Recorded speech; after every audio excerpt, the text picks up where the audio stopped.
Hello, it's MeganBob, and this is a very special treat for the feed. It's Bad Choices, the live and intoxicated version of Hard Choices. It was the Ides of March, alcohol was involved, and we'd already made the ill-advised decision to fuck our way through Looney Tunes. How merry did those melodies get? Embarrassingly, folks, embarrassingly merry. And this, what you are about to listen to, this is just the rankings. Patrons get access to the full podcast version of Bad Choices, which is significantly longer than this 2-hour teaser, believe it or not. And they get access to the unedited live video recording, which is even longer than that. But it was important to me to share at least the rankings with y'all, so you'd know what the hell we get up to when we're away from the public feed, hidden from the judging eyes of Apple Podcasts and God. You know, maybe that's what this is. Maybe I want to confess. Hello, yes, it's me, MeganBob. Here are my recorded sins against Chuck Jones. Chuck Jones, wherever you are, Santa Fe probably. If you're listening, my only regret is that I didn't climb into the animation frame to finish what I started with Daffy Duck. And I am dead sober right now. Now, I'm not going to hit you up to join Patreon right now. That's for my FinDom alter ego to handle in the mid-roll. No, I just wanted to tell you that Bad Choices rides again on June 24th at 6 p.m. Pacific, 9 p.m. Eastern. After the live crowdcast debut of a pre-show bonus episode, the Squeenix Squabble. That's how we're going to find out who's going to be in Bad Choices Square Enix. All patrons at the $4.20 and above are automatically invited to the whole event, including the pre-show.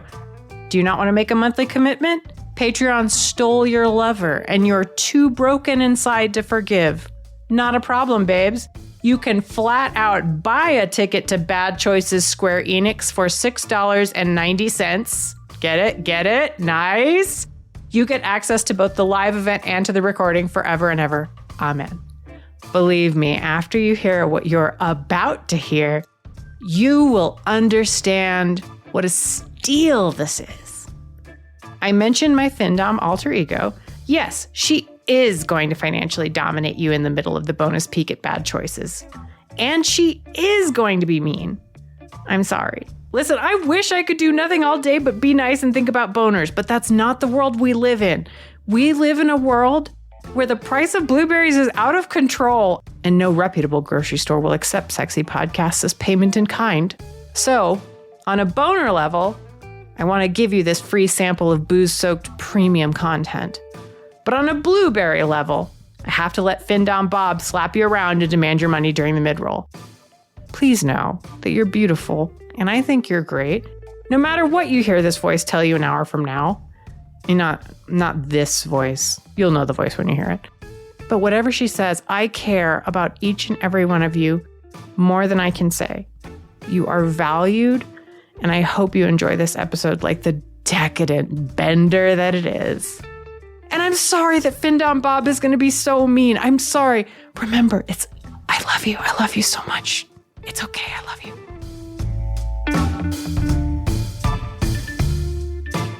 Annie, who is your median?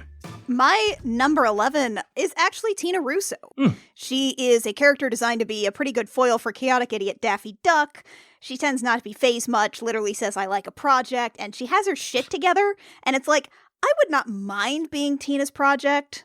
Like, I would let her be in charge of that. But I feel like she has so much of her shit together, she is just not as exciting or as horrifying as anyone else on this list. Yeah. Dan, you're number 11. My number 11 is Speedy Gonzalez. He strikes me as a good-hearted ladies' man. You know, I think he gets a lot of play, and I think that generally, like, people tend to leave pretty satisfied afterwards. Honestly, he'd be a contender for the top spot for me, but he has no patience for foreplay. Like, you know, you'll be trying to tease him, you'll be like undressing him slowly, and then it's andale, and it's like, can we savor the moment for a second, Speedy? Two kinds of people.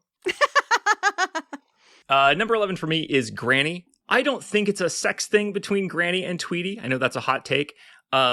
But I do think Granny needs something like that pet play dynamic, and I'm not into it. She's deceptively smart, feisty, and proactive. And of course, she knows how to adore someone, but she's really into the Granny role. She's looking for a brat to spoil in an innocent way, even as she tolerates the brat's manipulativeness and bad behavior. And I think if you're not her Tweety, you're her Sylvester at best. And I'm not trying to be anybody's Sylvester. MeganBob. Yosemite Sam. Like, you can only Bugs Bunny your way into good sex with Yosemite Sam. He is competitive as fuck. You are getting something mid-tier, kind of good, kind of awkward.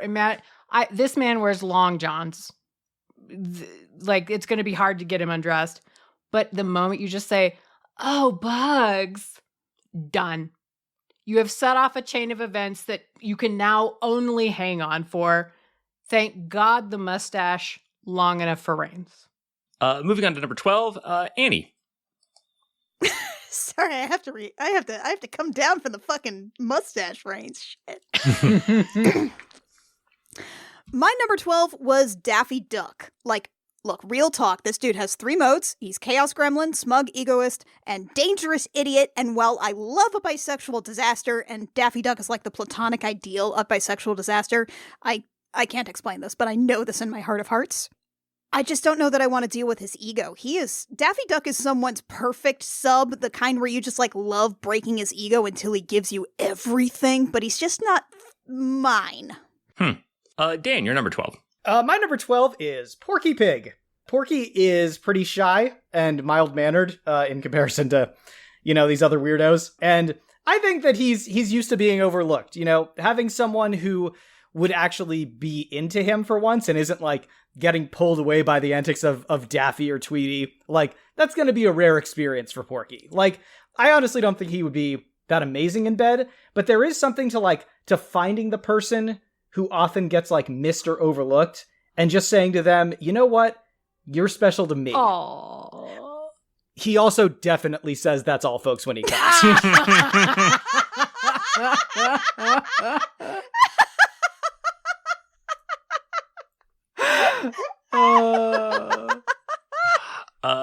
My number 12. Canon.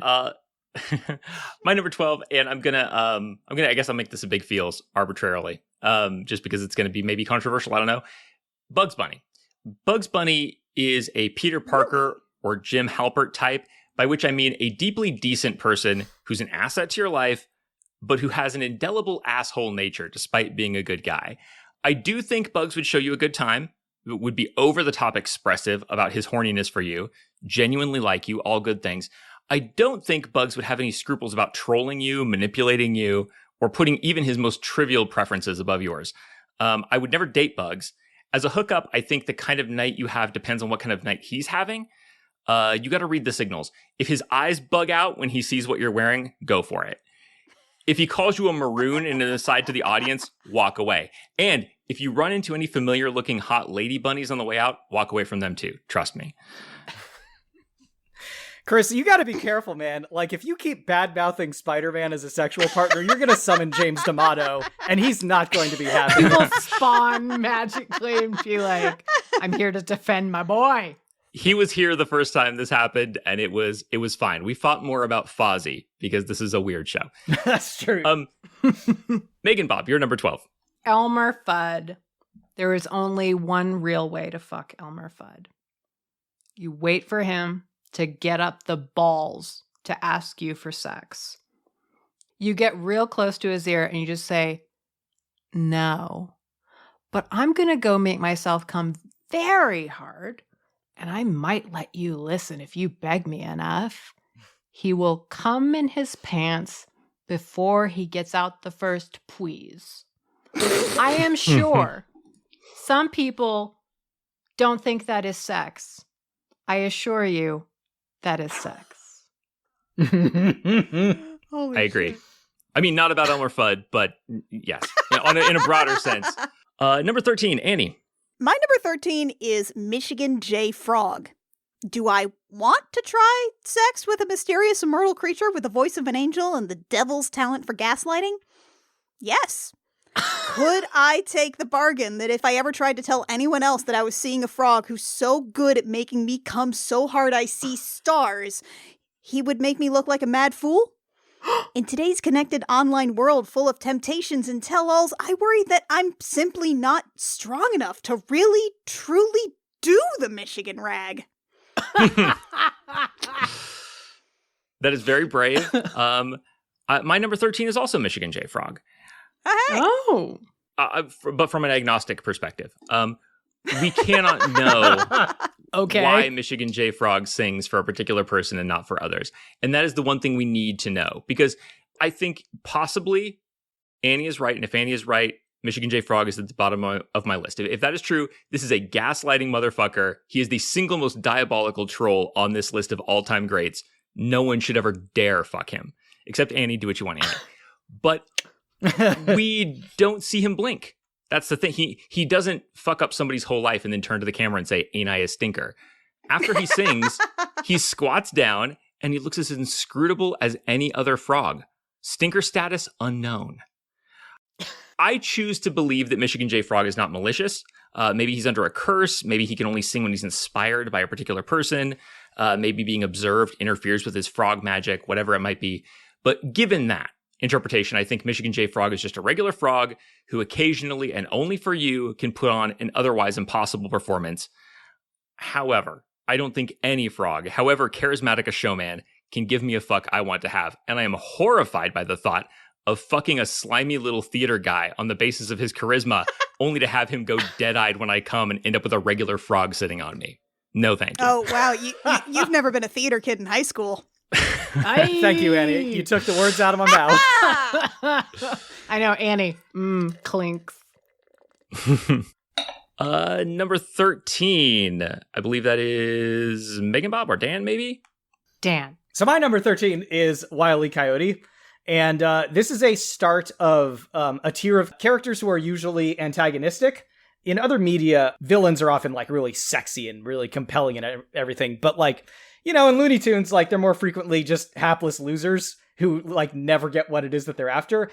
And to me, like my brain looks at that and says, well, sexually, they're probably going to like come in with big promises and no real follow through. So that's my overall take on like the villains of Looney Tunes. Of those characters, I think you're going to have the best time with Wile E. Coyote. You know, if you're like willing to roll the dice and kind of low-key take your life in your own hands, he has a series of Acme branded sex toys that he has rigged up together into a Rube Goldbergian fuck machine like no other in his basement.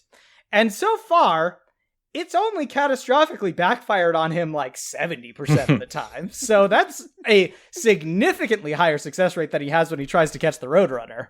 All right, mine is Witch Hazel. Ideal scenario, you want to go in together on doming a sub. I mean, okay.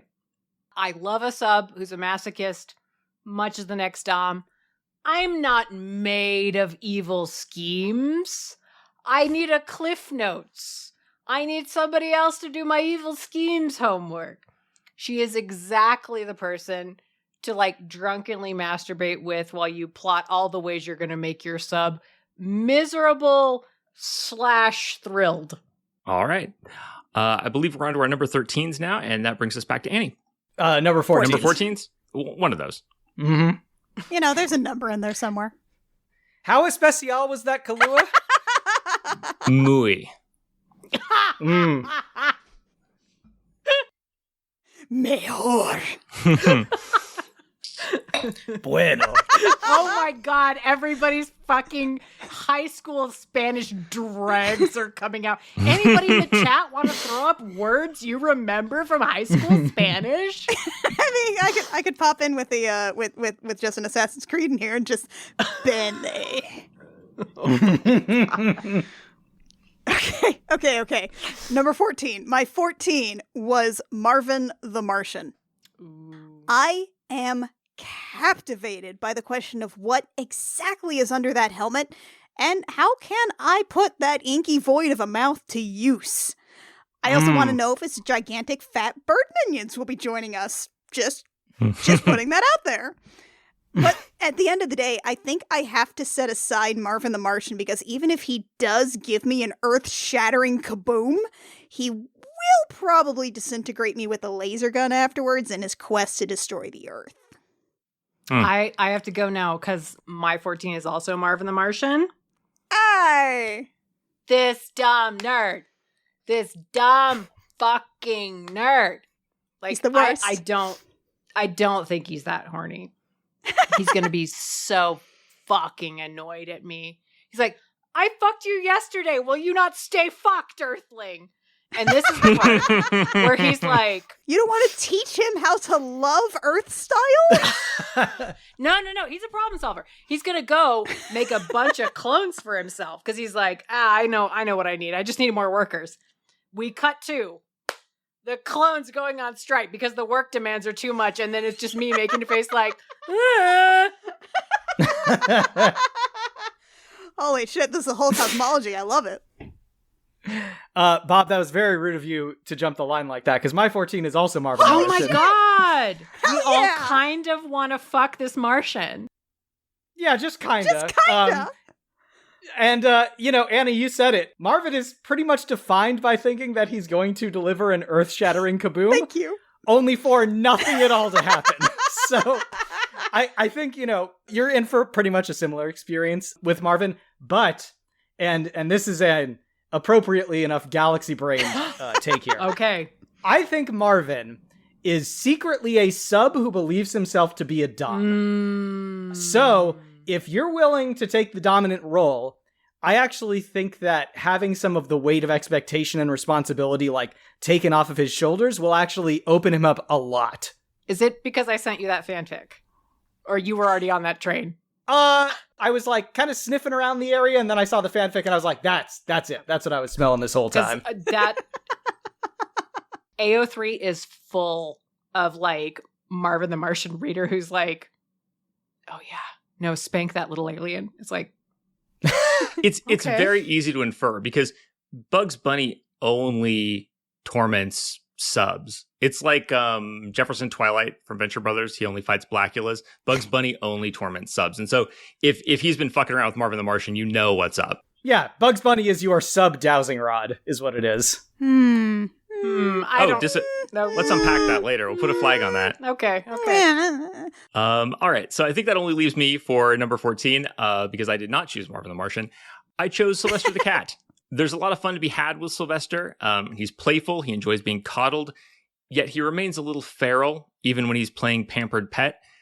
He strikes me as a feisty sub who likes his doms rich, which is not a bad type.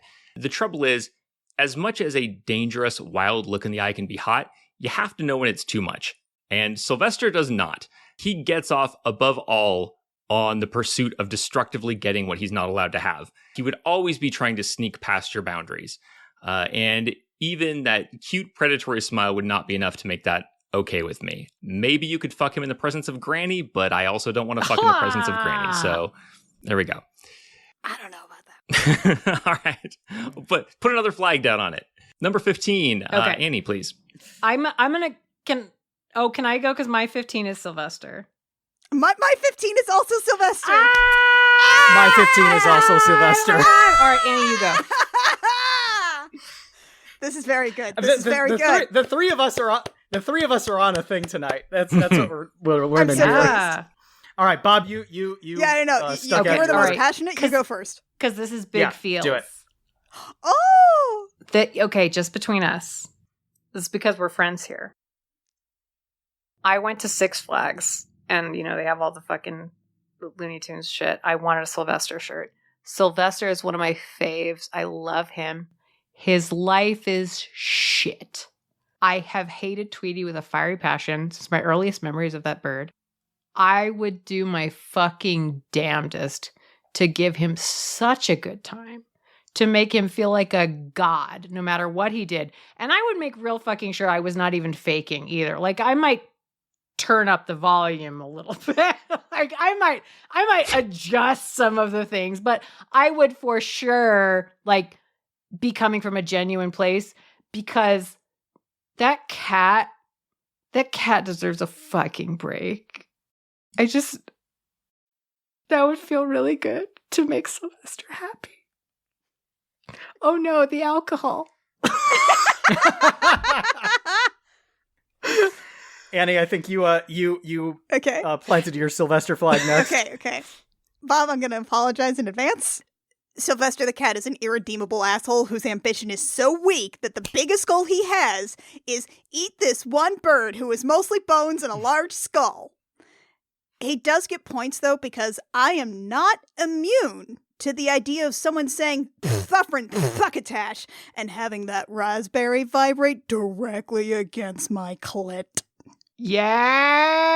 Wow. Oh man, just have him like fucking read the phone book on your Just pussy. read the dictionary. God damn. Just start at Yeah. the S's and go, my man.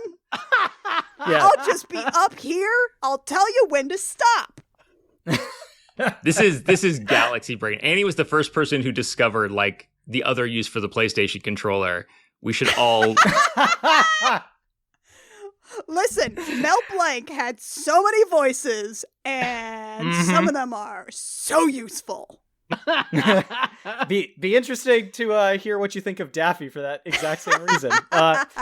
So my take on Sylvester, I mentioned we're kind of in the villainous character tier of my list, and Sylvester kind of falls in like the uninteresting middle of that tier for me. He's kind of ambitious, but not as ambitious as Wile E. Coyote or Marvin the Martian, And he said it, he just wants to eat a bird. Just this one bird. He's a fuck up, but not really in a way that's like especially interesting. This might come from the fact that like the Sylvester and Tweety cartoons were like always my least favorite ones when they came on Looney Tunes. So I just feel like if Sylvester were to just stick to basics, he'd be perfectly competent. But he's going to try to do something really ambitious that he saw someone do in those magazines that Granny has and doesn't want anyone to know that she has. And it's going to end in this painfully disappointing way, and he's going to pout about it. so many diverse like takes on Sylvester at this level. I cannot wait to unpack this later. Are we going to have to do a Sylvester Has Needs? Maybe so. Oh, shit. Oh, shit. See, now you've put that idea in Bob's head, and now they're never going to let it go. I know. I mean, look, if we can agree on one thing, Sylvester does have needs. I don't know if we want to talk about them, but he damn sure has them. Bob, I love knowing this about you. This is just delightful. And I was like I was standing Sylvester as a small child going like, you're just a little child in the 90s looking at a whole bunch of these t-shirts of Looney Tune characters in like oversized shirts and baggy jeans, and you're like, that one! yes. And it was bright pink. And there's no fandom, so you just have to like take your own lonely road. Bob ate so many canaries as a preteen. All right. I'm not allowed in the local pet stores anymore. My number 15 is Elmer Fudd. First, the pros. Elmer Fudd is earnest. He shows his feelings. He's agreeable. He's nice. A rarity on this list. He has just enough backbone to be affronted when something unfair happens to him, which I think is an underrated feature of Elmer Fudd. The cons, though. Elmer Fudd is obtuse. His big fat head is full of unexamined cultural scripts. I cannot imagine him responding to anything but the most vanilla sex with something other than confusion. I don't know if he's asexual exactly, but he seems too witless to catch any vibe, including a sexual vibe. Not a gray ace, but a maroon ace, if you will. Yeah. Number 16, Annie. My number 16 was the Gremlin. Okay, look, here's the problem. Oh. This little bastard would probably rock my world. However, every single sex toy I own would literally fall apart and collapse into a pile of springs and batteries, and he would... I just don't think he'd be willing to pay to buy me new ones, and a good magic wand is not an impulse buy, y'all. No, Not at all. Mar. That shit's expensive. No. He would not reimburse me. You all don't know how expensive it is to have a pussy. Y'all It's don't so know. expensive. I real quick, I want to, now while we're putting down flags, we've talked about doing an MST3K episode. I think that Annie's critique here applies in a big way to Spring Sprite. Look No at him. So springs, when no we get to that springs. episode, we should talk about it. Okay. Well, that's right. What's in that firing pistol, Bobby? That's right. Zing.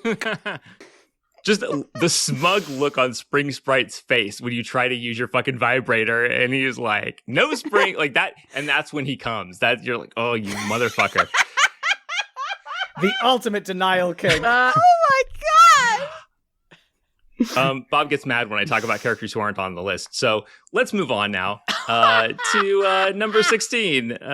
Let's see, Annie, you did your number 16 just now, right? Bob, famously no fun.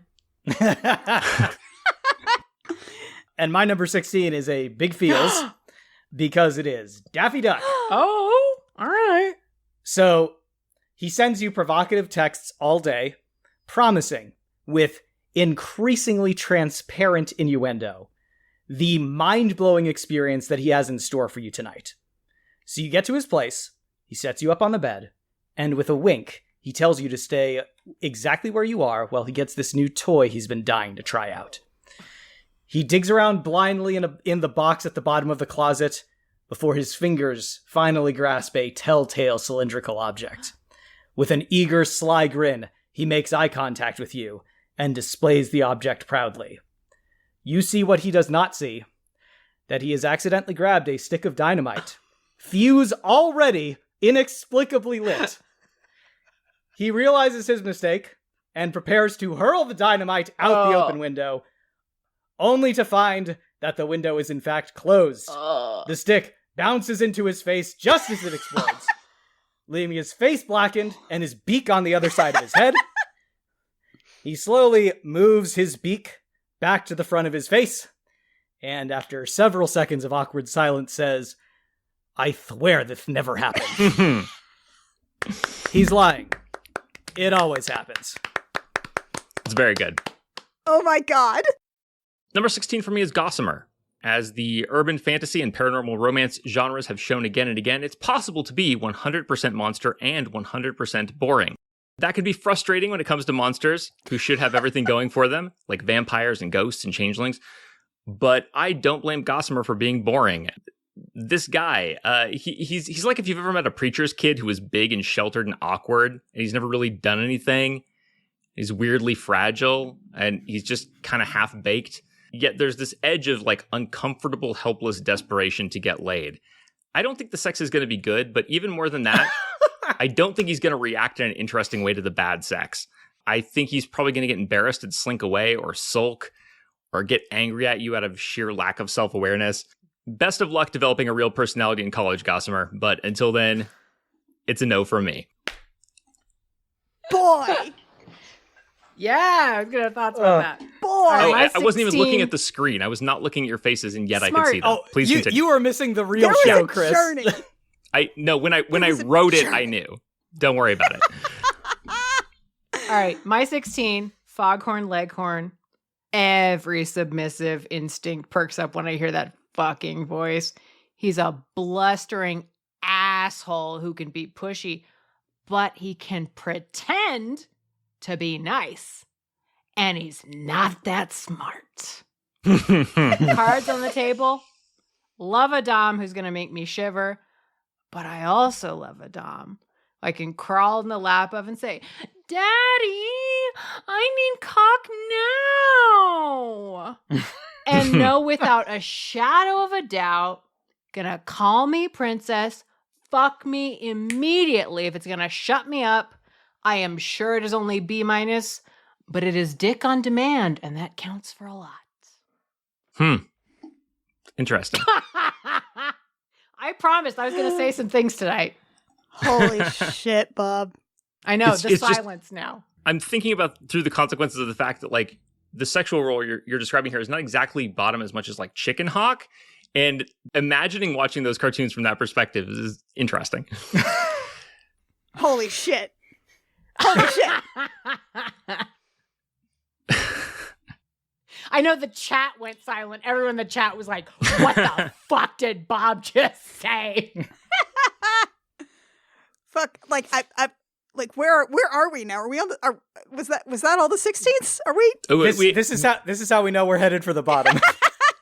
No, number 17, Annie, you're number 17. Right. My number 17 is Tweety Bird. Honestly, I just don't know how I'd make this work. I have a tremendous amount of respect for Tweety's complete disregard of binary gender, but I just can't figure out the logistics. I can't do much for this little guy's cloaca, and aside from biting my titties, I just don't see how Tweety can return the favor. And plus, I would be terrified anytime I might not be getting marketable genderqueer yellow Tweety. I might be getting chaotic nightmare antagonizer pink Tweety. I'm not willing to take that risk. I've seen Babbitt and Catstello. I know what happened. I appreciate the deep cuts that you're throwing out here, Annie. You're underselling them. You're throwing them away, but I appreciate it. All right, so I believe actually it's going to be me now because my number 17 is also Tweety. Nobody dare get it twisted and think that I can't get into a brat. That is not what I'm saying. But if I'm going to put up with that level of selfish, hectoring, fake sweet bullshit that Tweety brings to every situation, I'm going to need some particular palatable version of it. Somebody being shitty in an annoying baby voice is not in itself enough for me to be interested. I would need somebody who wants a push and pull, somebody who wants to skirt the edge of real consequences, somebody who's bratting as part of actually subbing, as opposed to Tweety, who is a stealth dom who wants to be worshipped and catered to without doing any work. So, fuck this little canary. That's all I wanted to say. Perfect. Dan, your number 17. My number 17 is Elmer Fudd. I would like those of you who are able to and frankly feel like it, I encourage you to look up Elmer Fudd's Wikipedia page and just look at the picture of Elmer Fudd at the top. I'm just going to give you a few seconds. I will summarize the picture if you decide not to look at it, but I want to allow people to experience what exactly is going on in his picture. Oh, wow. I understand now. Mm-hmm. Mm-hmm. I see. Okay. You so know, that for those 1,000 words. For those of you who didn't look, the picture of Elmer Fudd at the top of his Wikipedia page shows him looking disappointed while holding a hunting rifle, which has gone inexplicably flaccid. That's it. That's the tweet. Dan. The only thing that can happen next is him good-naturedly laughing at me, and it makes me want to fuck him more. So sorry, but it didn't. You know what, man? This is why we have 4 hosts, Different strokes. I was going to say, bitch still has a mouth. All right, but I am going to need a round table where everyone tries to do their best Elmer Fudd laugh. I am going to need that sometime this evening. Fuck. Yeah. I'm going to need more drag We're all going to be that. miserable, myself included. I feel like I need that. This is a group torture situation. Hey, it could be worse. I could be asking us to all do a Donald Duck impression. Oh, fuck me, no. Just saying. Donald Duck, not that Donald. I wanted to do a Kingdom Hearts Hard Choices where it's just we get stuck on the first number 11 trying to figure out what the fuck their deal is, and that's the whole episode. Okay. You know what? I was going to drive to Oregon to drive a stake in your heart, and then you made that. I was like, okay, you know what? Never mind. You've been spared. Put a pin in that idea, Chris. We may revisit it later. I have not gone for 17.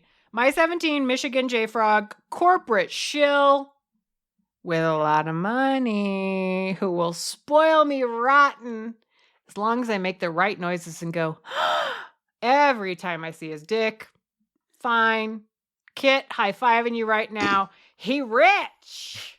He gonna buy me the fanciest hoodies. And then I can leave after I fucked him for an extra week to salve my conscience. He's not gonna notice I'm gone. It's fine. Thanks, Kit. Number 18, Annie.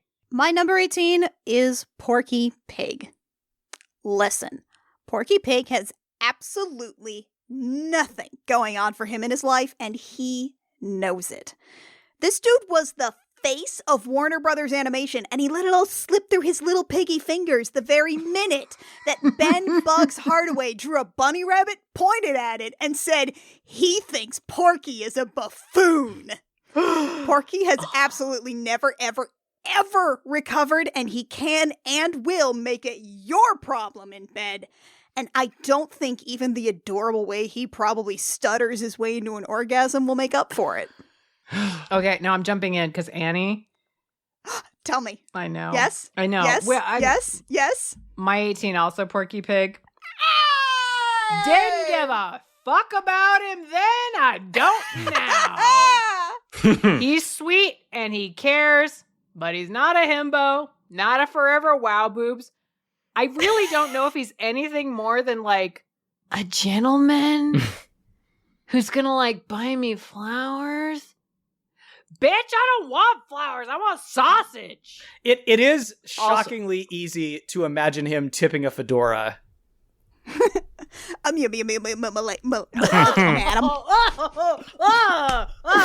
Gross. Oh, you got some good boobies. Oh, fuck. I'm never gonna come again, Annie. Jesus. Annie's win condition. Everybody go home. Annie wins. Yay! I did it! He apologizes when he comes, no matter what. Search your heart. You know it to be true. 100.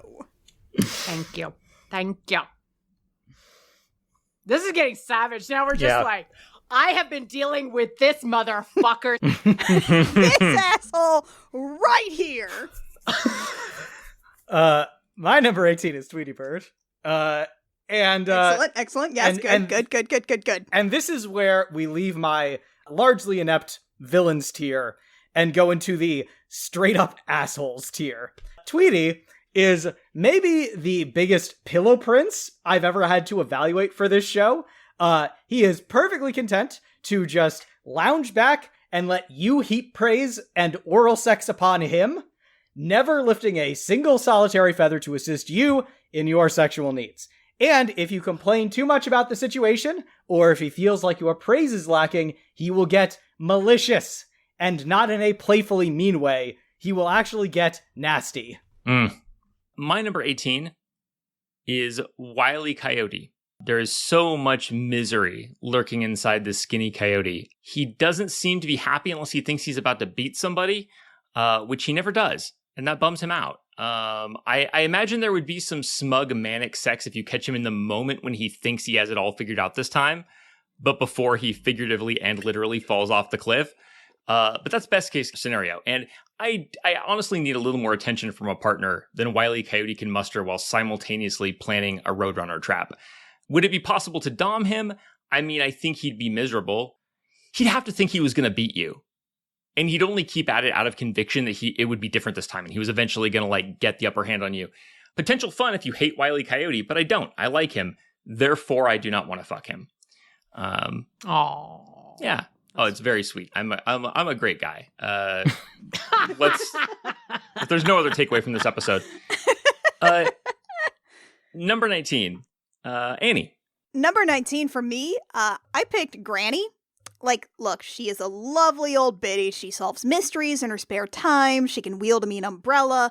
And because of sliding timetables, she is now canonically a former whack from World War II who punches Nazis on a dirigible over Paris. She's fantastic. But she is also a very old biddy who's hard of hearing. And if you try to tell her you want to eat her pussy, she'll say, "Meet my pussy? Oh, yes, his name is Sylvester. He's such a dear." And then I have to pet a cat, like a literal cat, and then I get nothing. And then she's probably got like, I might get some Werther's Originals out of the deal. Maybe some of those hard strawberry candies.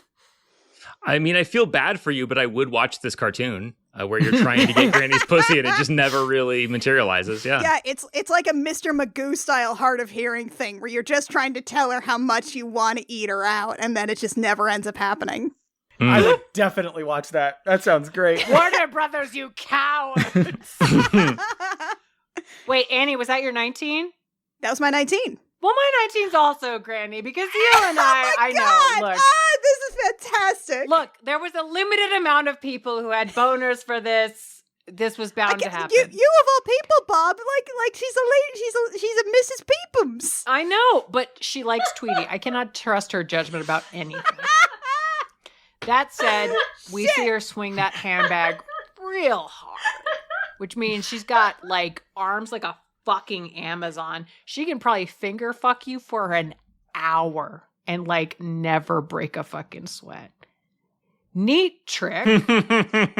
Rather get 3 people to wreck my pussy in shifts than trust this lady with anything. This is the scenario. This is Granny finger fucks you for an hour. Your eyes are closed by the end, and you look at her and she's like, "Oh, hello." You're like,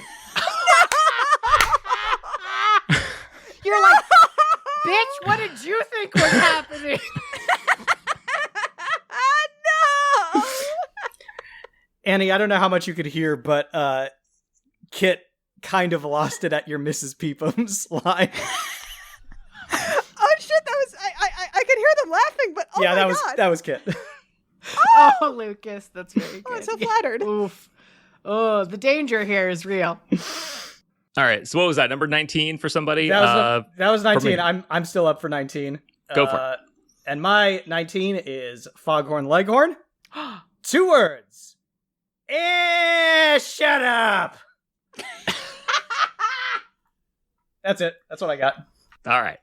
Excellent. Number 19 for me is Daffy Duck. Few characters in all of media can maintain top-level performance in multiple categories of unfuckability. But what can I say about Daffy Duck? He's a legend.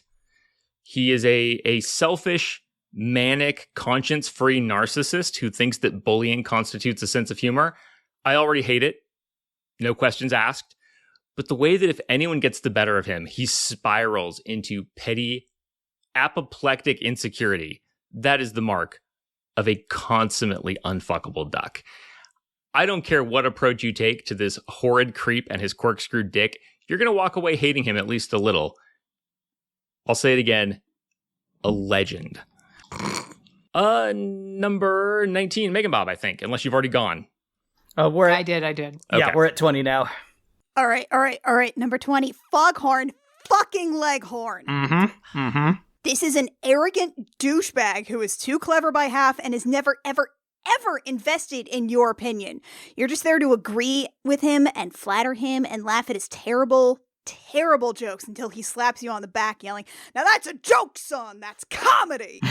In bed, he would degrade your sexual performance for every goddamn second, even though he's the one who's a rooster who doesn't even technically have a dick in the first place.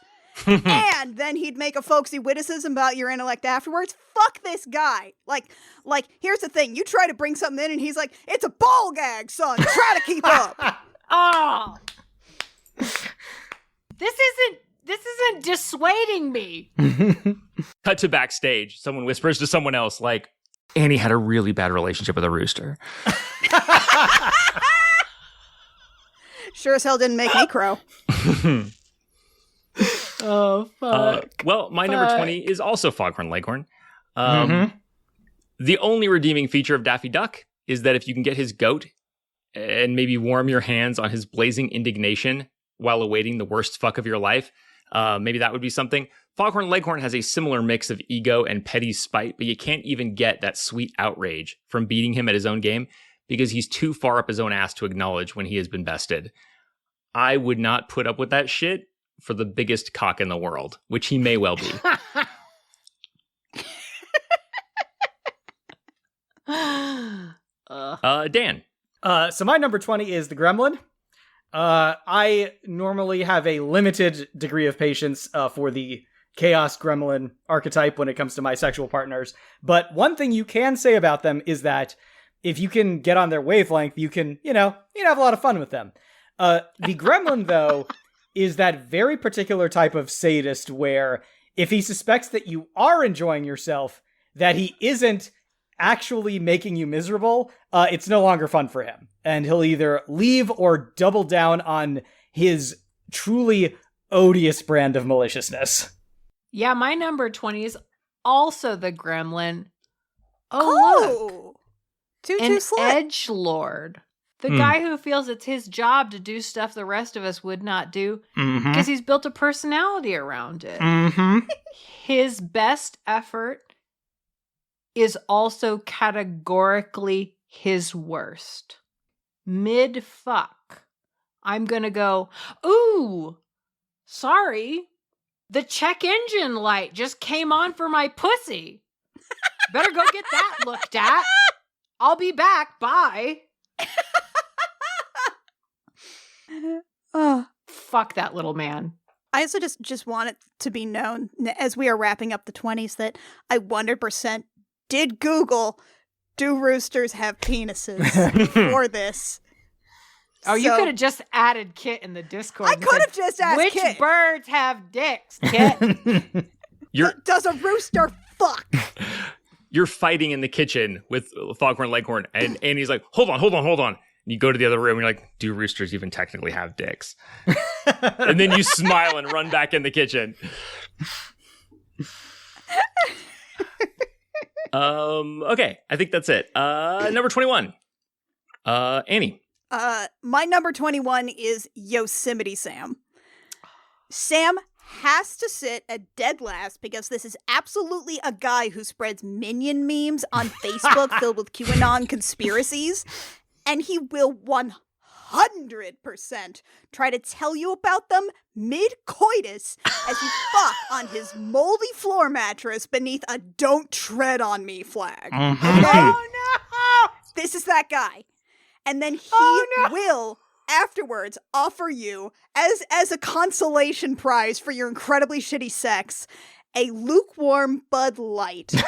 Because, he's trying to keep his figure trim, And he'll ask where you're taking him out to breakfast tomorrow morning, and he sure hopes it's the shitty Denny's out back the highway.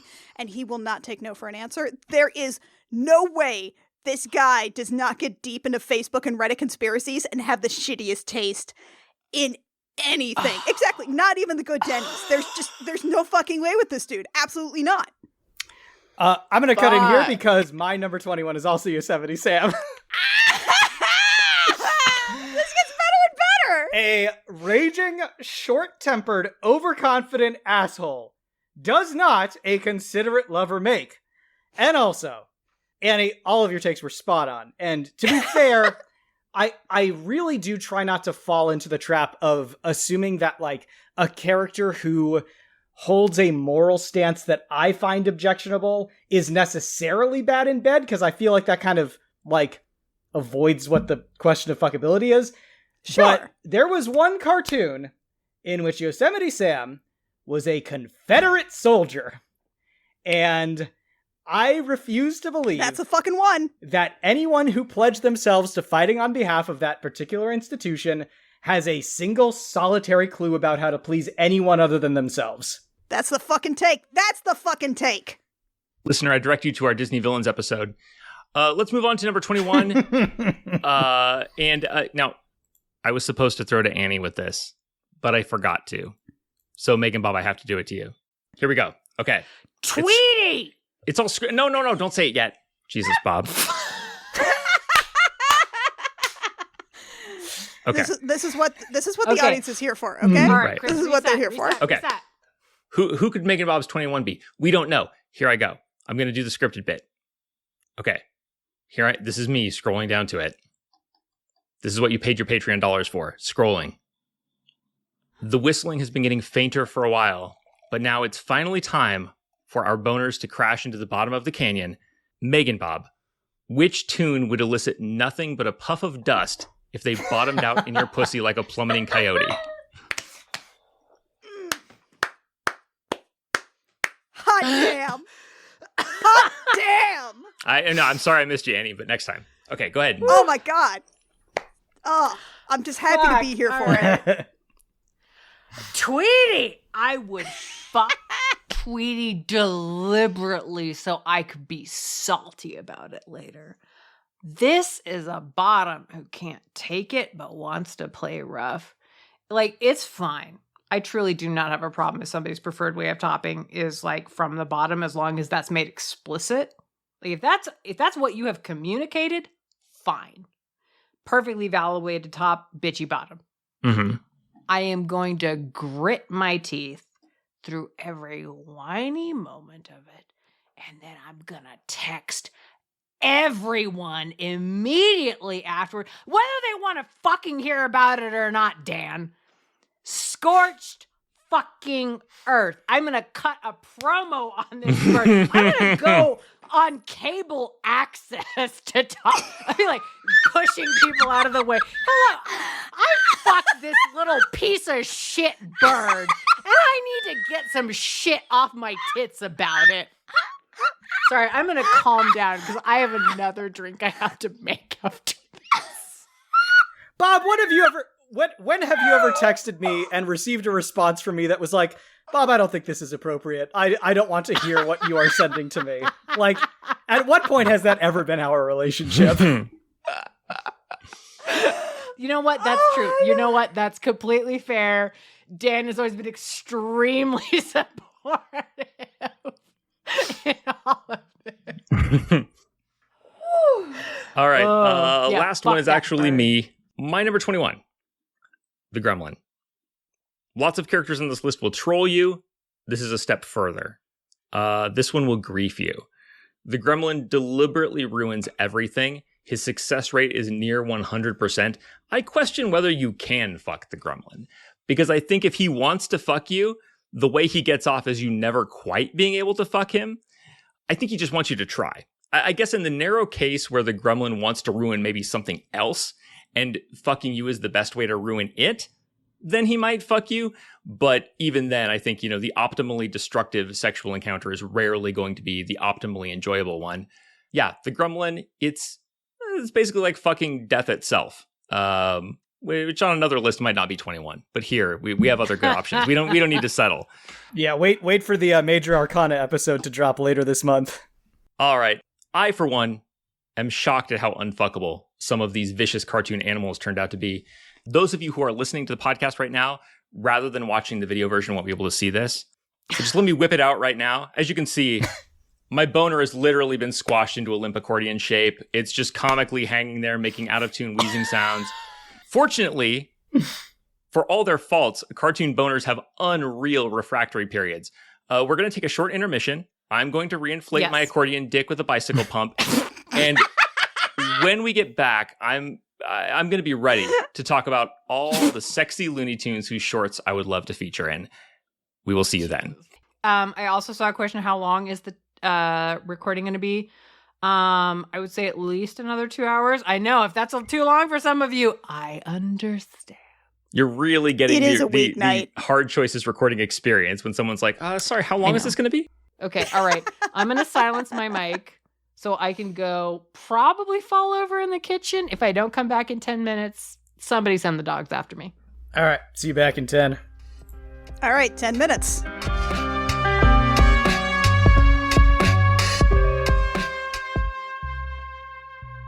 I'm MeganBob, and I make the horniest, funniest show in your podcatcher. You listen to it, and you love it. I bet this show has made you laugh hard enough to choke on your food or have to pull over your car. You would not be the first. And for every motherfucker I've choked by making such a goddamn funny podcast, another motherfucker wants me to choke them because I make such a goddamn horny podcast. I mean, you've heard the sounds I make on mic. In public? Who wouldn't want to hear what I sound like with my hands around their throat? Well, you're in luck because my hands are on your throat now, and I'm going to squeeze. You love this show. You need this show. And yet every month after I've released another Hard Choices episode, for all the good little listeners who support the show on Patreon, I have to remember, go over, slop it onto the public feed so you can lap it up for free. And it's sweet that you like it. But baby, I don't make hard choices for you. I make hard choices for me because I like being brilliant and horny into a microphone, and your job is to pay for it. Go to patreon.com/hardchoices right now and pay for it. I want to feel the caress of your credit card on my coffers. and you're going to give it to me because there's a lot I'm not giving you, and I know you fucking want it.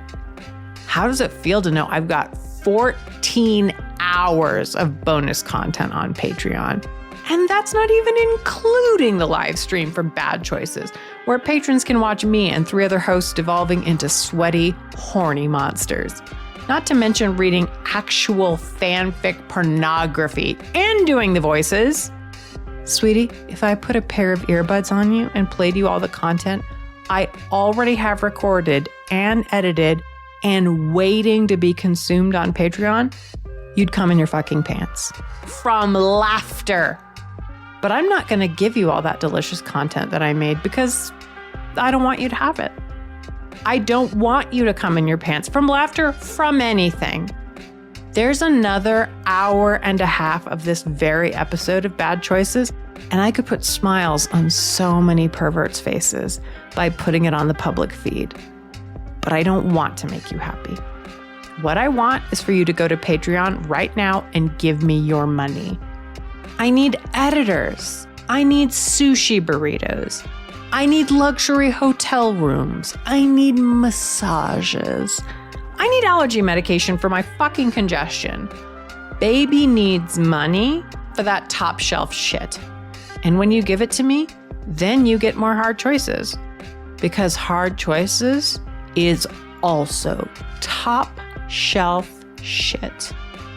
Because I'm MeganBob and I'm nice to everyone, I'm making it easy for you to give me your money.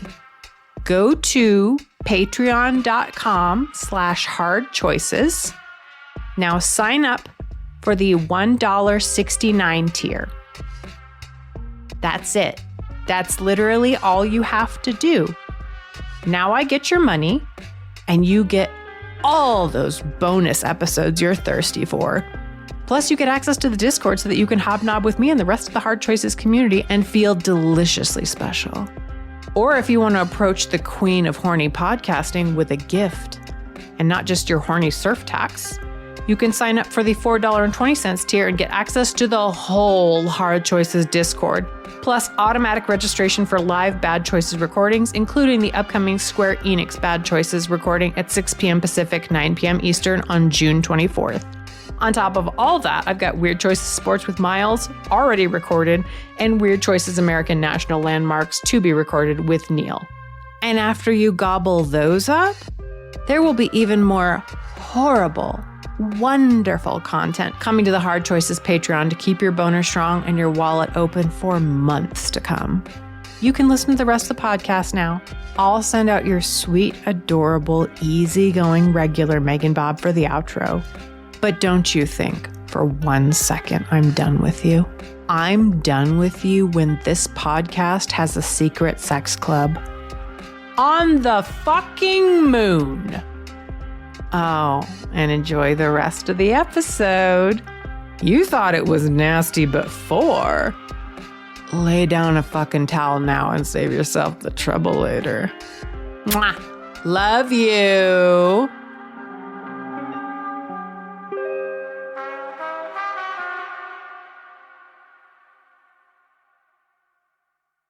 Oh shit, Annie, your eye makeup. Sorry, I can just like now see. I don't know why, like now at this angle, I'm like, gasp. I've seen you across the room and I'm like, some enchanted evening. Now, for the bonus round, we're going to be putting all of the hosts on the list. That's right. Lucas, just so you know, I did measure. I measured randomly because I was already a little drunk. So progress, maybe. I know. Lucas, I need a better drink dad. Not better than you, but I need to be a better drink dad for myself. MeganBob, can we hear you say drink daddy, please, with the reckless abandon that we heard last time you said daddy? Drink daddy.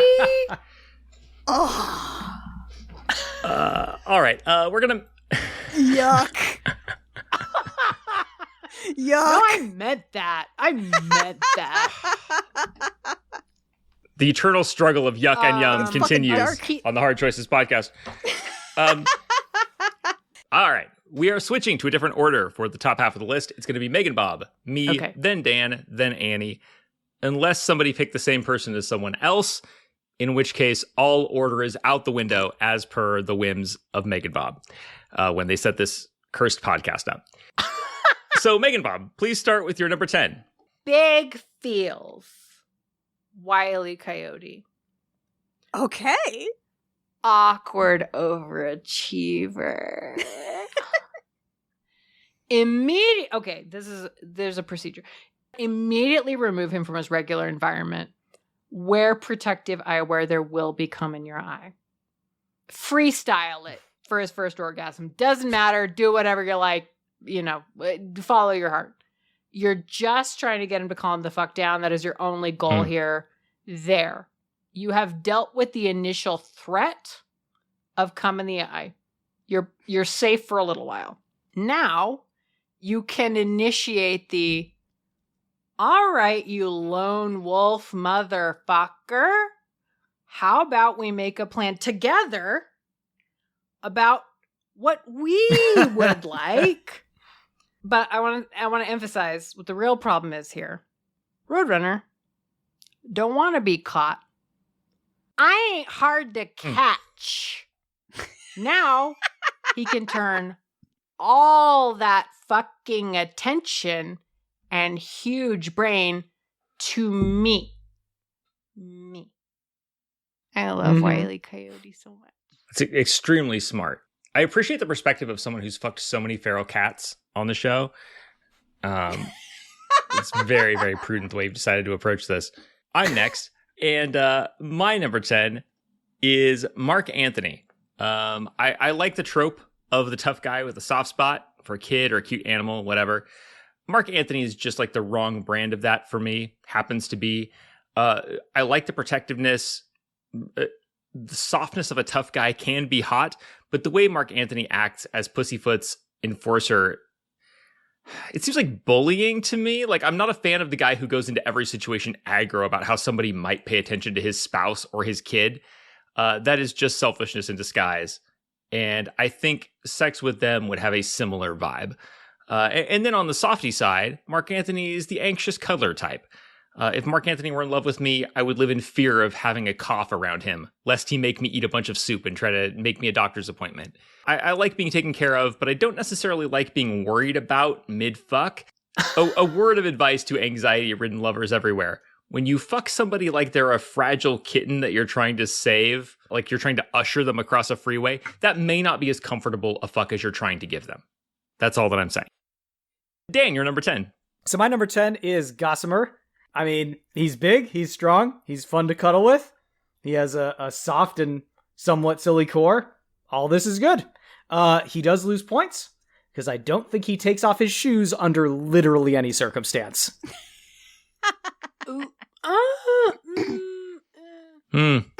Same. If anyone has ever wondered about what the sound of Your Mileage May Vary sounds like, that's it, right there. My number 10 was also Gossamer. Big monster. Big monster. Big monster. I definitely just knocked something off my desk there, but I'm fine. Big monster. Let me just bury my face in that soft red body, and then maybe also file down his nails first, but then he can just go to town on me. Big monster. Yes! Big monster. Yes! That's I could watch you repeat words all day. I truly could. We're on now to number 9. And let's go to MeganBob. Speedy Gonzalez, king of the quickie. King! You got 20 minutes before your Zoom meeting at work. You just want to be dicked hard, fast, no frills. The ideal. You're like, my vibrator's all the way over there. That's so far away. You can just call this fucking mouse with your Uber order. oh my god. Hey, buddy. Wow. I need 3 orgasms with a side of dick. No foreplay. Done. They're going to forget that side of dick. This is what you get. He could vibrate his I know, atoms they so will. fast, like the Speed Force. Annie, do you want a flashpoint? Because this is how you get a flashpoint. I'll be like, my pussy is in the past. No. Oh, shit. All right, where the fuck are we? Somebody who remembers, tell me. It is your number 9 pick now, Chris. Well, it's hard to keep track of because of the format of the show where we have a consistent order, but then it breaks the fuck apart when anybody chooses the same character on the same tier. Which no one has done since intermission, so who knows? No, we both had Gossamer. Oh, you're right. Never mind. Everything's a mess. Everything's fucked. All right. It's fine, okay? Number 9. It's You know what? We're doing fine. my number 9, and if I've already done it, I'm going to fucking do it again. So here we go. Mhm. Number 9 is Porky Pig. What a soft little sub. At first, I didn't see anything in Porky. I can see putting him lower down the list because he always seems so anxious. But I think he can get excited about things and enjoy himself. He just needs somebody to latch onto emotionally. The revelation here for me is that a sidekick is always one lonely late night stakeout away from becoming a sub. And he's definitely a sidekick. I think he's on the precipice. And, you know, like everyone, like who can resist pushing a fat pig off a precipice? I think I would want ideally someone a little more shameless or more inhibited. I think he's in a weird gray area for me. But a soft little sub who always gets butterflies and thinks you're neat is always going to be fun. And I bet he stutters in subspace too, which is cute. Number 9, Dan. 1 second, I'm writing down your pushing a pig off a precipice thing right down so I don't forget. Yeah, anybody want to throw that in the Yeah. questions about, like, Chris, you claim to be a Interesting. fucking vegetarian. Interesting. What the fuck? I'm not going to eat the pig. This is a murder. All right. Okay. Vegetarian, not anti-murder. My number 9 is Tina Russo. Sassy, yeah. self-confident, doesn't put up with anyone else's shit. Sign me up. All right. We've reached the tier that Dan didn't give a fuck about. Moving on to number 9, Annie. my number 9 was actually Slappy Squirrel. Mm. Okay, so generally, I am not someone who goes in for a peepums, but like, if I was able to capture Slappy Squirrel's attention, like, if I made it worth the time for her to work out the cricks in her back and the amount of stewed prunes that she needed down to stay regular, like, yeah. Honestly, yeah, she's got all that experience, all that time, and she's still the sassiest bitch you are ever gonna meet. Like, yeah, I'd let her teach me a thing or two.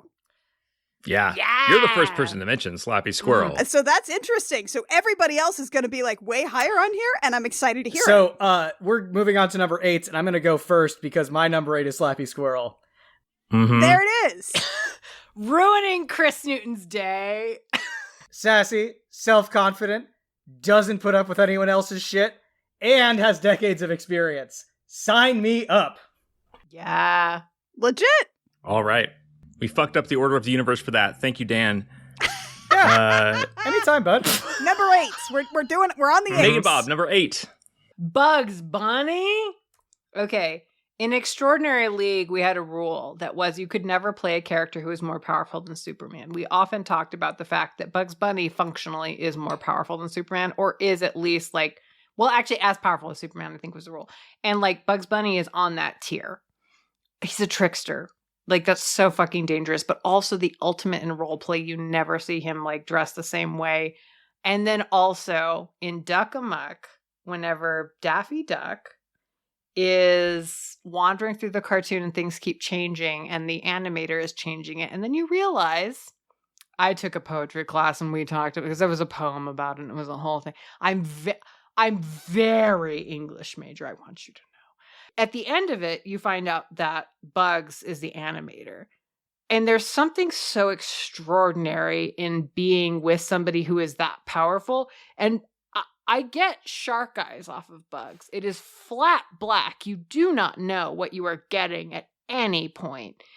Bugs would not ever dream of giving a fuck about you in a real way.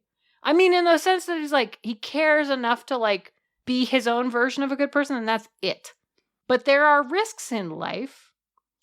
And if you want it all, you have to risk it all. I am fine with that. Wow. MeganBob would fuck a literal shark.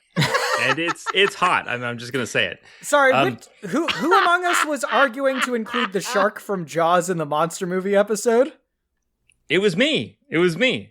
Yeah, Bob stopped me, but Bob had less to drink, I think. This is going to be Chris's. He's like, okay, could you go get a shot of it and then revisit this decision and get back to me, but write it down so it's legally binding. Exactly. Yes. This will hold up in podcast court. All right. So that was MeganBob on number 8. I think it's you.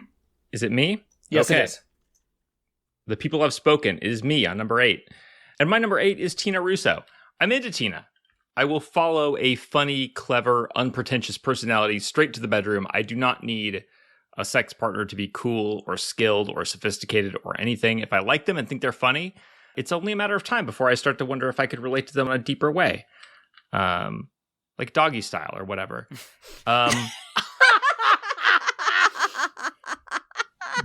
Tina only ranks... wheelbarrow. Yeah, like when they're on their side and you grab their leg. Like, exactly. I don't know if ducks can do that, but like maybe. She seems game for it. Shit. Yeah, I think Tina only ranks this low because she doesn't have that extreme personality. I think it was Annie who was saying this earlier. Like, this is a list full of extreme people. Like, this is a list full of people who would fuck you through an earthquake. And Tina wouldn't really fuck you through an earthquake. And on this list, that just feels a little vanilla for me. But absolutely. Tina, the only problem with Tina is the fact that the other people on this list are fucking cartoons. That's it. And then that brings us to what? Dan for number 8? I gave mine. I believe Annie is up now. It's me. Annie. I hear the fucking, like, I want everybody to pause and hear the fucking tone in Chris's voice of like, who does that bring us to? One of you fucking anarchists? No, legit though. Like, I specifically structured my list around like making sure Tina hit number 11 for me.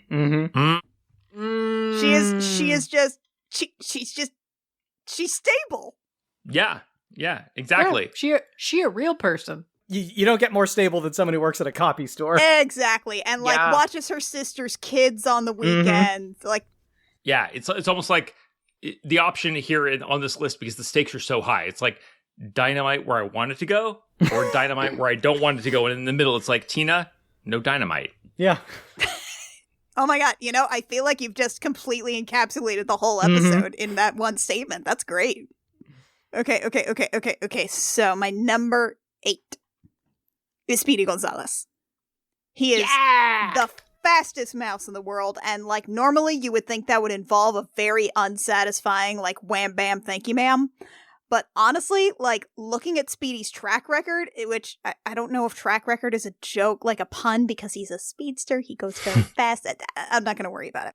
I think you will find that he is definitely got to have something going on for him in the wooing department, because as we all know, Speedy Gonzalez dates everybody's sister. Yep.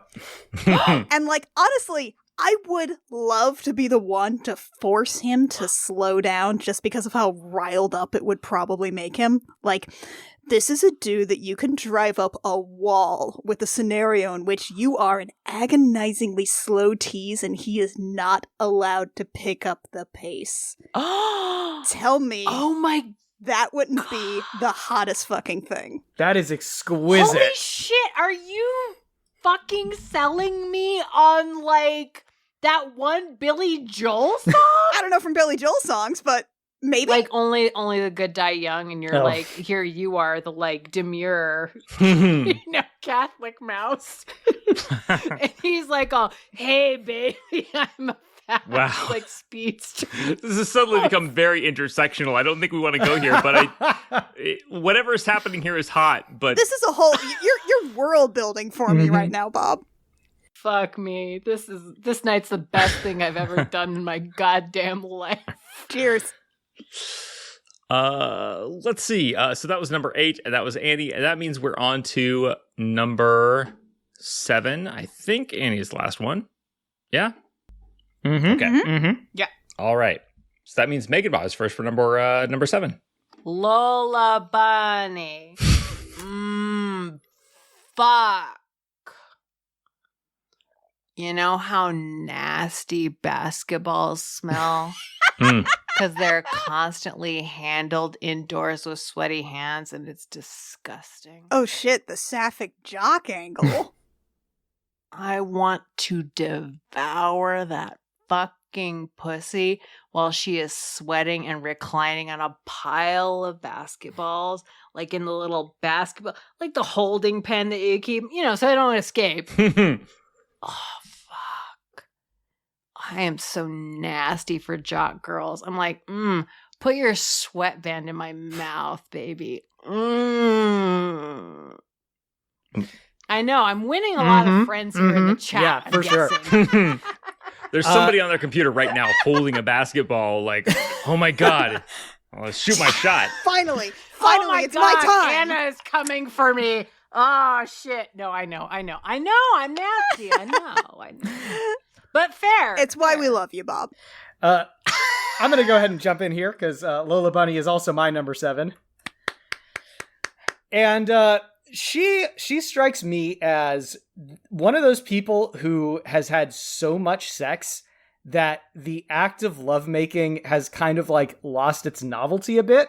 You're going to get someone who's very experienced, very skilled, but who's not like hungry, Mm-hmm. But if you can somehow show her something that she hasn't seen before, give her an experience she hasn't had before, then all of a sudden that old hunger comes back.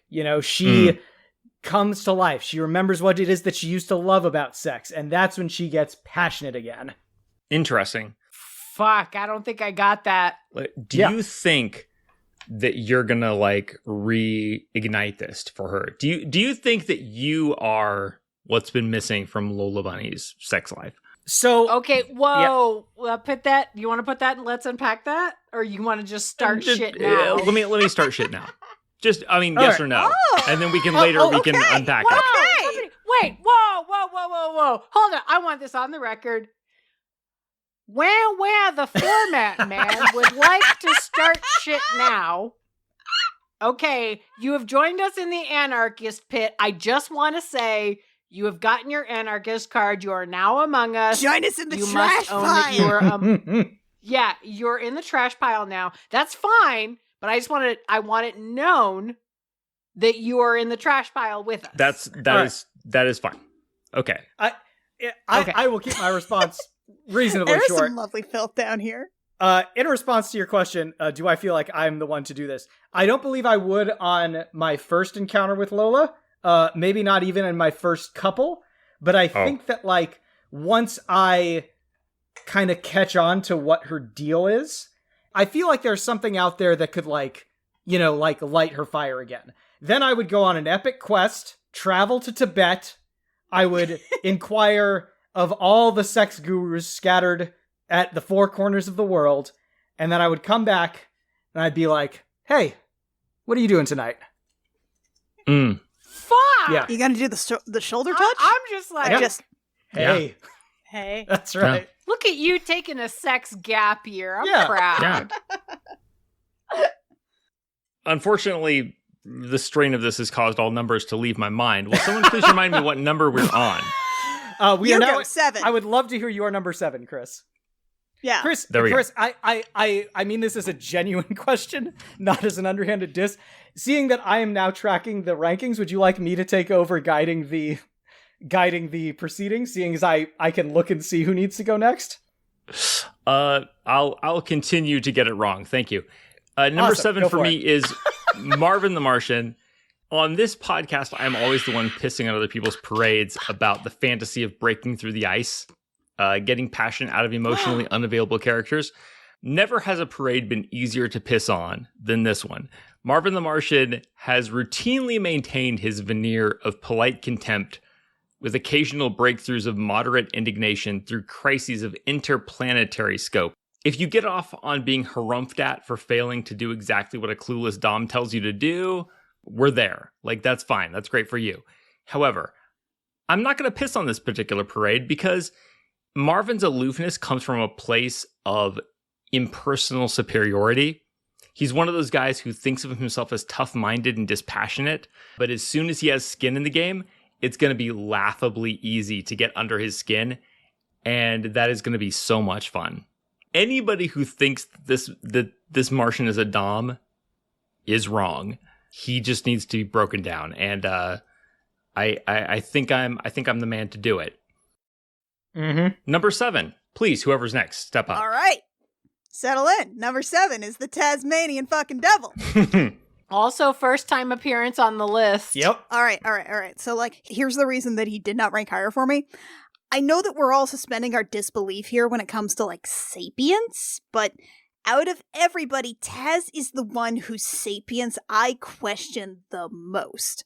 Like, in one show, my dude has a whole family who talk like normal-ass adults and also Bing Crosby. And they wear people clothes. His dad! And Taz is just walking around completely naked and communicating mostly in a series of grunts. But, like, in another show, Taz is dubiously Bugs Bunny's dog? And I have concerns. But I'm also, like, not concerned enough not to wonder. Because I am also enough of a monster fucker to see the appeal. There's that whiff of danger, the feral quality, the intense stare, the knowledge that he could kill you.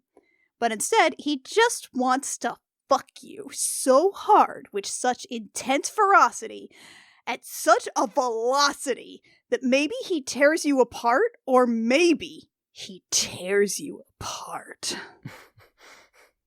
Just saying. Mm-hmm. Yeah, it's very good. I think we're now on to number 6. Yes.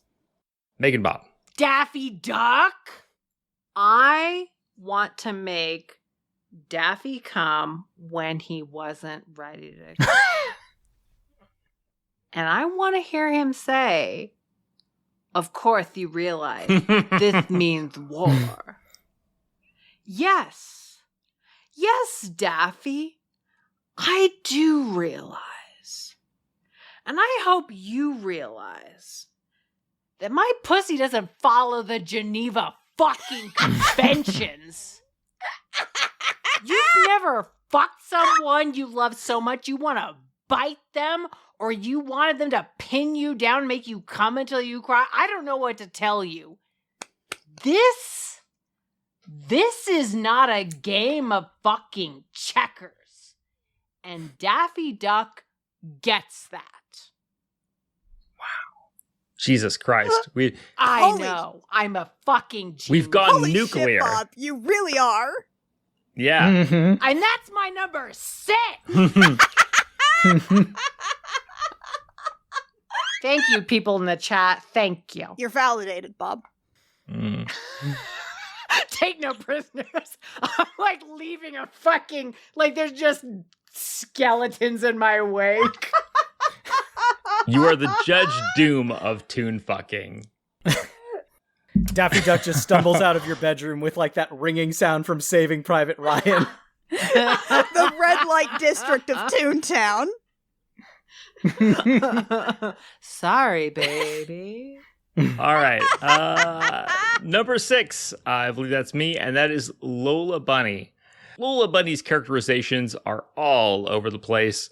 They're not random. However, she is always the marketable, feminine equivalent to and love interest of Bugs Bunny, whatever that means at a given time. In Space Jam, she's an over-sexualized, faux-independent action girl, whom the viewer can imagine that he, definitely he, would want to hook up with if he were a bunny. And then 15 years or so later, on the Looney Tunes show, she's a totally different character. Quirky, awkward, yet eccentrically appealing love interest, whom the 2010s audience can imagine that they would want to hook up with if they were bunnies, much more enlightened bunnies. This is much later in time. There aren't many constants, so it's hard to rate Lola.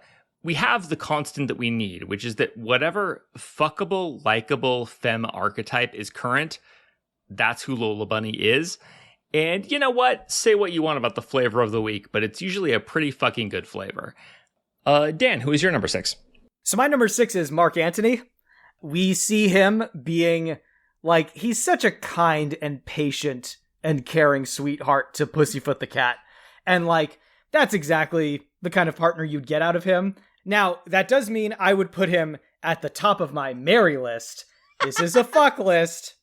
And I do feel like he's held back by being a little bit too gentle, a bit too attentive. You know, I don't really see him like being fully comfortable with letting himself go in a sexual encounter. But that's only if he sees you as like the pussyfoot. I think if you could possibly get him into a situation where you weren't his dedicated partner, where you were a rival or an enemy, and then you could somehow judo flip that aggression into a hate fuck, and then you're not walking straight for the remainder of this calendar year. Well, shit. Mm-hmm. Shit, son. Goddamn. Goddamn, son. You have come so fucking far, Daniel. You know what, man? It's all you. Yeah, I credit my entire journey to you. That is. I've just been here on the mountaintop going like, no, be one with your boat. Yeah, and I am. Here I am. Sink deep into our balls. Know what they say to you. That is compelling. It's a weird like podcast listener experience that MeganBob sublimates their horniness into like mentorship. Mm-hmm. All right, so we're on to number 5 now. Is I'm it me? sorry. Wait, no. Please go ahead. Yeah, Annie still has. Yep, Annie still has the number 6. Okay, I'm sorry. This is like the first time we've gone in order, like the whole top 10. Oh, everybody look back. If you're listening to this, you're missing Kris rolling his eyes in frustration at the absolute anarchy, despite having previously come into the trash with us. Mm-hmm, you live here now. One of us. Okay. Look. You're all gonna want to hate me for this, but I have good reasons. I'm rolling up my sleeves now for the listeners at home. Listen, number 6 is Elmer Fudd. Yeah! Listen to me. This is Elmer J. Fudd, millionaire. He owns a mansion and a yacht. Like, oh, Kit's interested now. Here is the thing. I'm not saying that I would, like, enjoy having sex with this easily befuddled man prone to fits of anger that involve large guns, but here's the... Listen.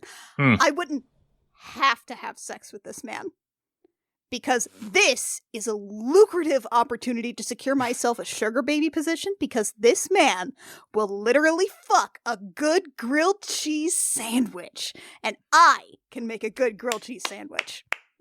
I will happily facilitate this man's raw, insatiable, literal, and sexual appetite for bread and cheese and maybe some mayonnaise if he's feeling spicy. And I will do it in exchange for any number of riches. If he wants to go off on a camping trip and occasionally, like, psychosexually fixate on a sexy rabbit, like, that's fine. Who am I to judge? That's you just go, man. Just leave me here. I'll house it. I'll have a grilled cheese ready on the stove for when you get home.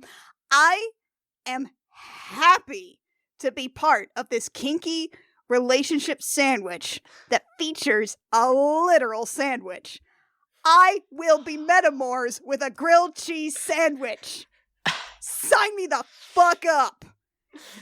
Pay me for it. I mean, I want to say, though, personally, it makes it better that it's a grilled cheese because I can respect a grilled cheese, whereas, like, other sandwiches, I'd be like, no. No, a grilled cheese, not good enough. Absolutely, man.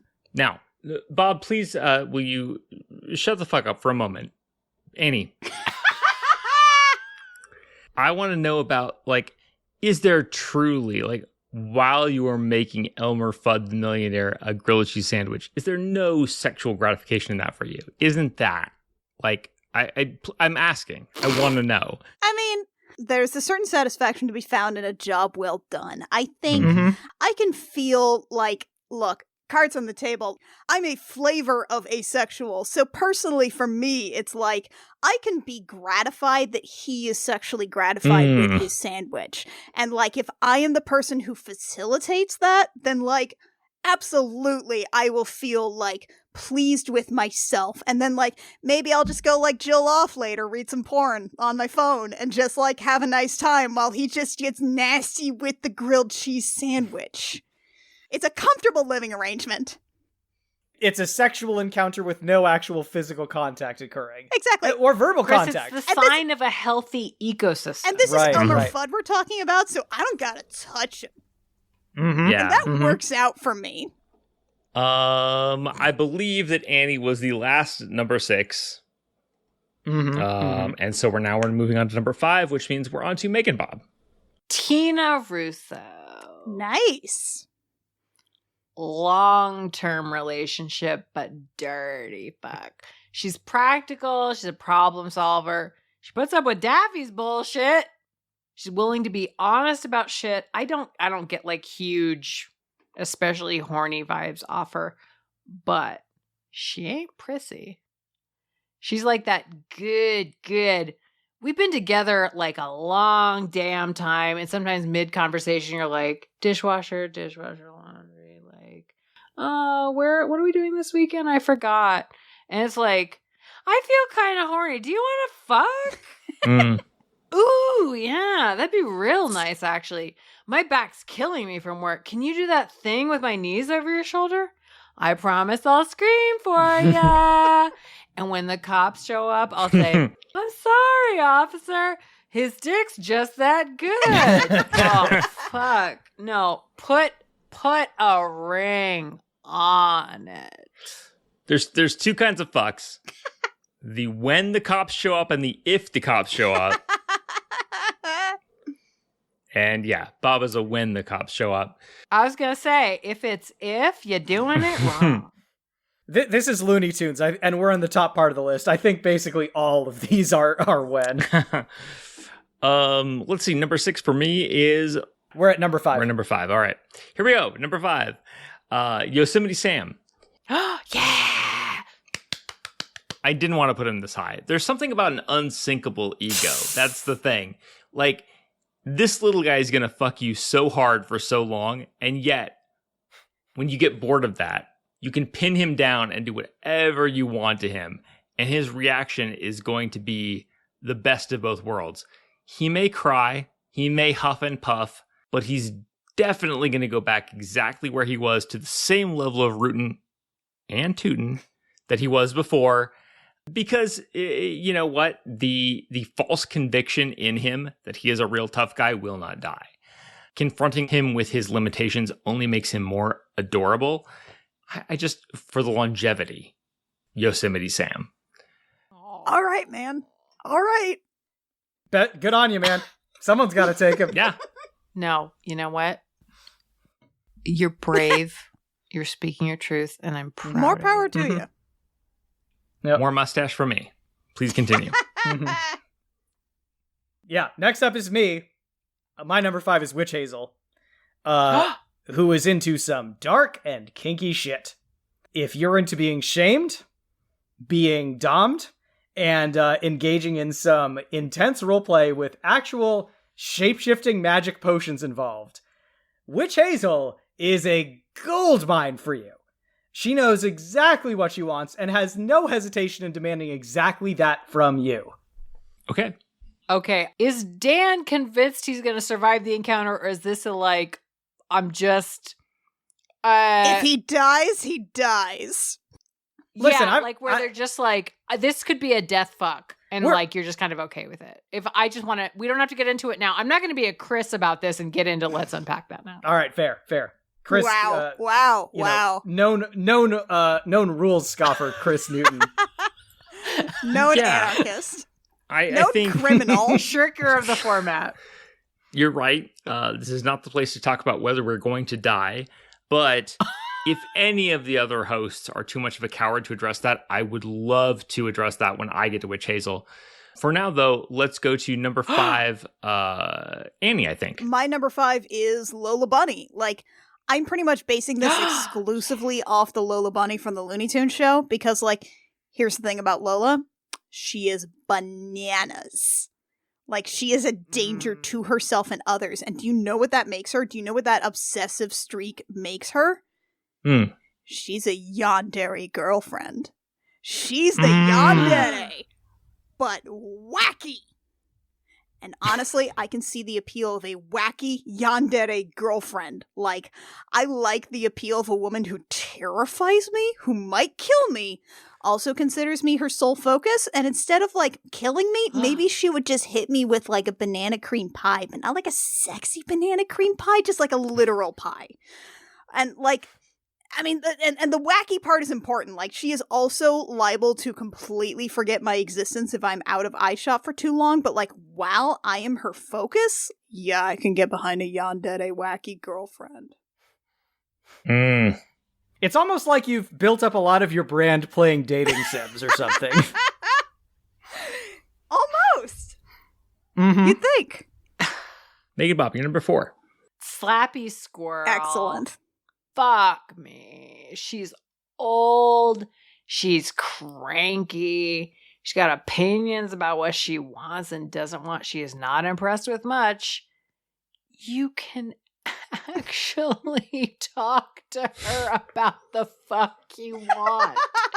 You can actually have a dialogue about sex and say, babe, no, that doesn't work for me. And she's like, good looking out. I don't want to waste my time. What does it for you? And you move on. If you can be like in her vibe, you're going to come so goddamn hard. And then you're going to watch Laverne and Shirley with your own pints of Ben and Jerry's. Because you're both old enough to realize sharing ice cream is not romantic. Having more ice cream is romantic. Oh, Bob. Wow. I love her. Such truths. It's amazing. Oh, speak truth. Speak truth to power, MeganBob. That is like the ideal aftercare, frankly. Yes. Just totally. watching some old... Totally. Who are these down. people who want to share their ice cream? Fucking people on a diet. You each pick out your own Fuck flavor. You eat your own ice cream, Yes. and then you just put on, like, whatever Yes. fucking Columbo you give a shit about. Maybe the Yes. one with Yep, Vincent exactly. Price in it. Oh, the Vincent Price Columbo Vincent is such a Price good Columbo. It's all about makeup. And you know what? When you go to the store to buy your pre-fuck ice cream, because you're smart, because you're goddamn you adults, prep. you buy an extra pint just in case, because you're like, look, we don't know what's going to happen. Anything could happen, but we need reserves. That is fucking galaxy brain, Bob. God damn. Hell yeah. All right, you're Everybody up next, in Chris. the chat's like, Columbo. hey, folks. I just want to let you know. We are going to do a Columbo episode. Listen. I just It's listen. It's going to be the murderers. Mm-hmm. And then like one probably non-murderer who I have huge feelings. Well, I don't know what happens, but like there's I know Chris is like, what the fuck? The format is like. Isn't Okay, it just all right, I'll funny stop now. how different people are? It's just so funny. Annie, you're number 4. Oh shit, I'm gonna have to come back from my Columbo zone. Mhm. Okay. We'll wait for you. I wanna fuck a witch. My number 4 is Witch Hazel. Listen, I love me a cackling hag. Like, here's the thing about Witch Hazel. It's just like, she enjoys every single second of her life, and she will make sure you enjoy every single second of yours, however long you have left, because you're fucking Witch Hazel. But, like, look, sex with Witch Hazel is just like, it would just be fun. She'd gossip, she'd make you some incredible potions, she'd probably levitate you, and just like generally you just have fun having sex with like an old friend that you've known for decades and you just want to have a good time with. And afterwards she'd like fix you like this nice casserole that's made with real children, and like she's baked them up for dinner, and maybe she'll eat you too. Like, maybe she'll eat you sexually, or maybe she'll just literally eat you. It just kind of depends on what she feels like. But, like, the downside for Witch Hazel is that whenever she comes, you always somehow end up picking hairpins out of your teeth. Mm-hmm. Mm-hmm. I mean, I'm not saying it's not worth it. Worth. Yeah, exactly, worth. Exactly. It's June fucking Brigman! I'll go down on June Brigman! Let's see. I think we're on number 4. Is that right? My number 4. Big Feels. Michigan J. Frog. Nice. What the fuck? I'm here for right, it. I'm tell here for me. it. Let's go. All right. Let's go. Let's fucking Here go. we go. All right.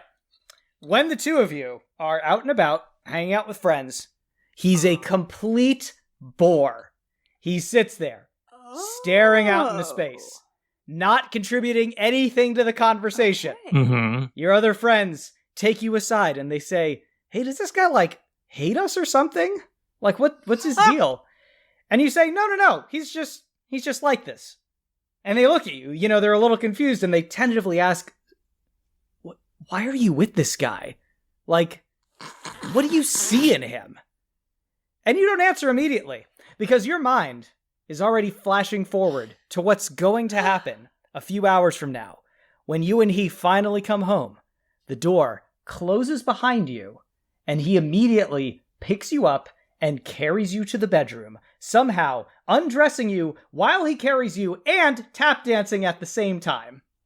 He may be a drag to be around in public, but in private, he knows how to perform. Holy shit, I think you sold me. Holy shit. Yeah, that's... I'ma fuck that frog. Hello, my ragtime gal.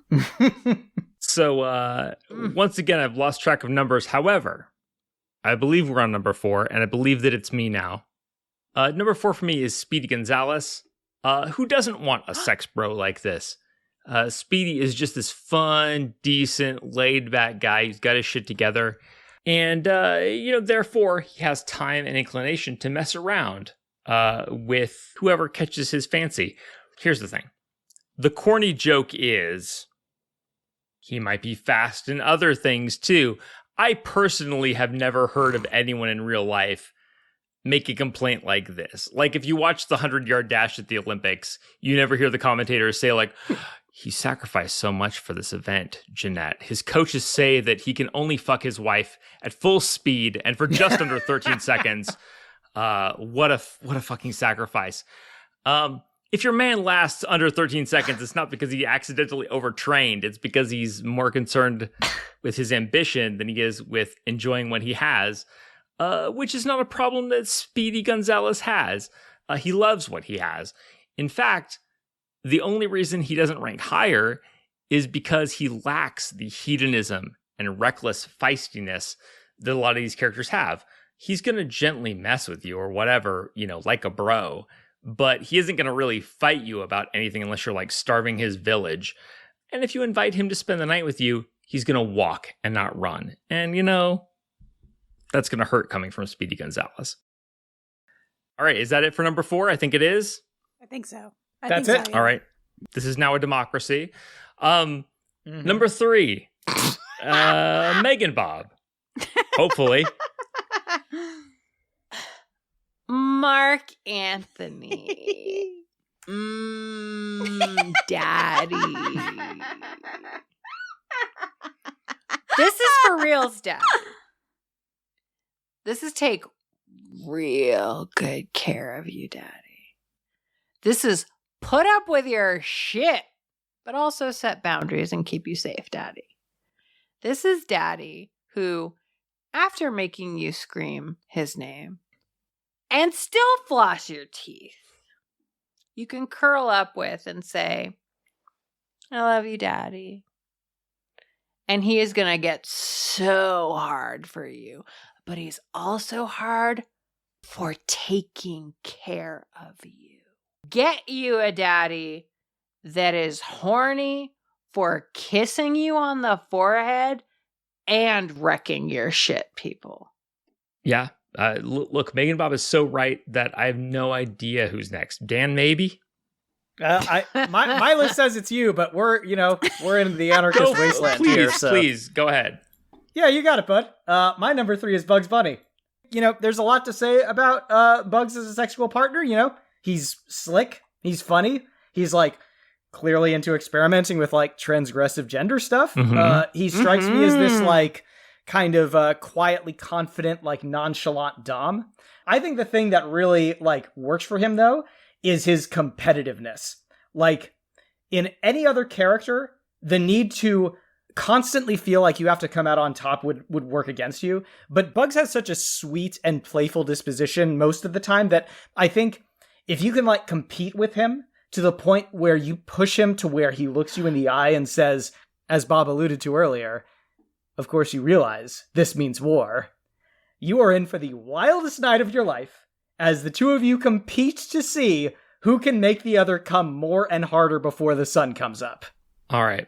Oh, golly. Interesting. It feels like you've never had a really shitty partner. Shout out to Kit.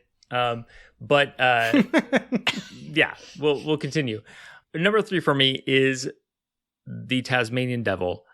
Of the big classic Looney Tunes characters, nobody's shtick translates more directly to fucking than the Tazmanian Devil. Hunger is a biological imperative. Taz does not resist biological imperatives. He throws himself on top of them and rides them like Pecos Bill riding a tornado. Every classic cartoon, same story. Taz is hungry. He spins himself into a feeding frenzy that's nigh unstoppable.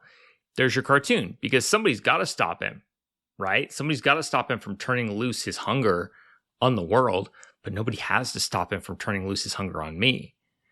If he's already eaten, he's in the mood to fuck, he's going to go at it with the same intense brute force style that he applies to sating his hunger.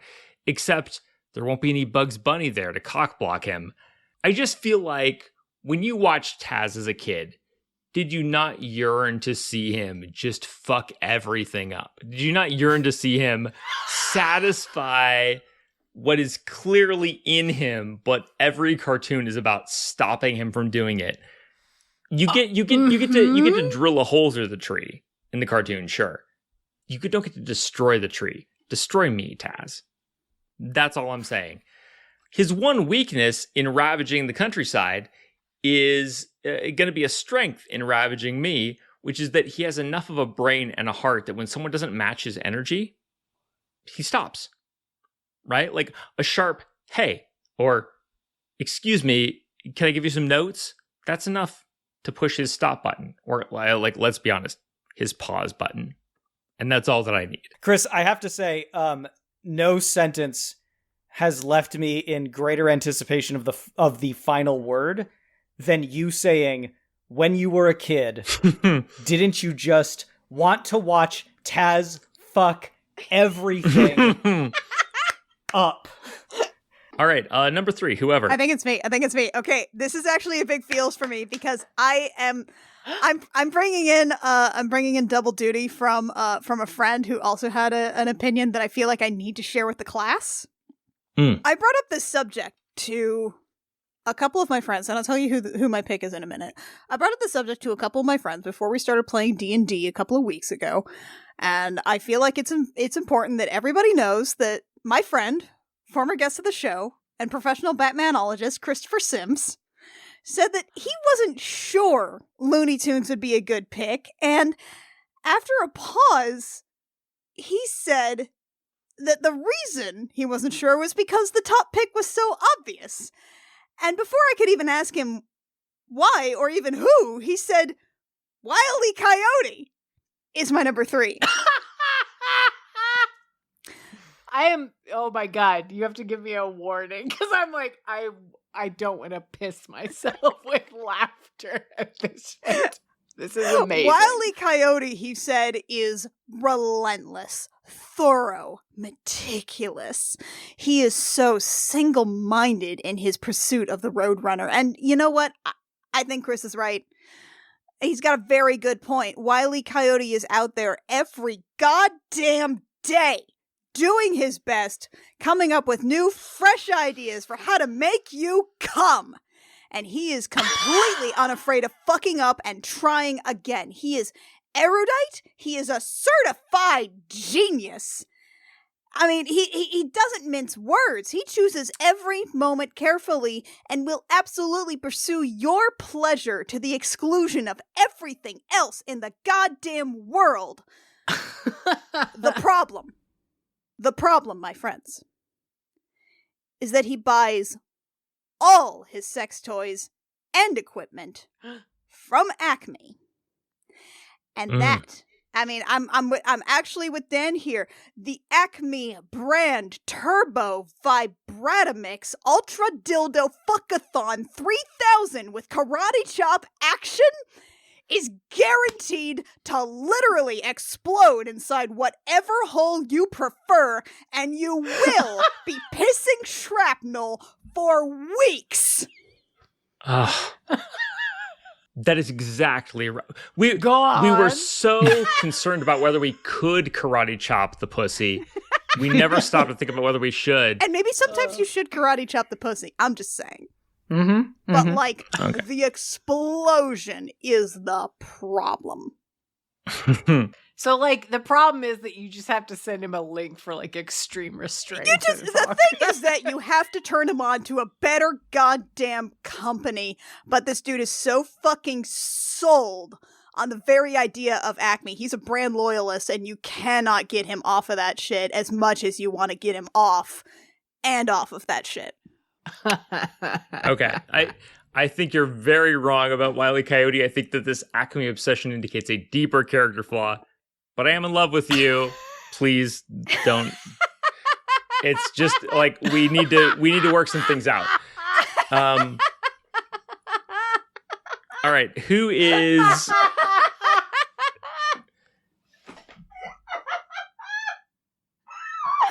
Oh man, you've lost Annie. So, Kris, that's it for the number threes. We're now on to number two. We're now on to number twos. And I believe we start with MeganBob. Do the Tazmanian Devil. Oh, hold on. I'm okay. Yeah, babe, I'm still recording. I love you. Yeah, no, I'm waiting for my husband to come back at any time and just be like, "Hi, I'm done playing Agricola for 5 hours. How are you?" I'm great. I know, for live. Okay, Tazmanian Devil.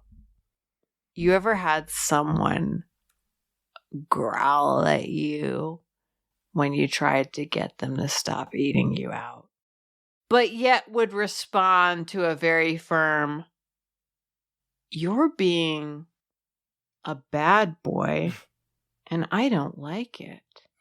This is a sub who will fight anyone and anything to get what he wants, and he wants you.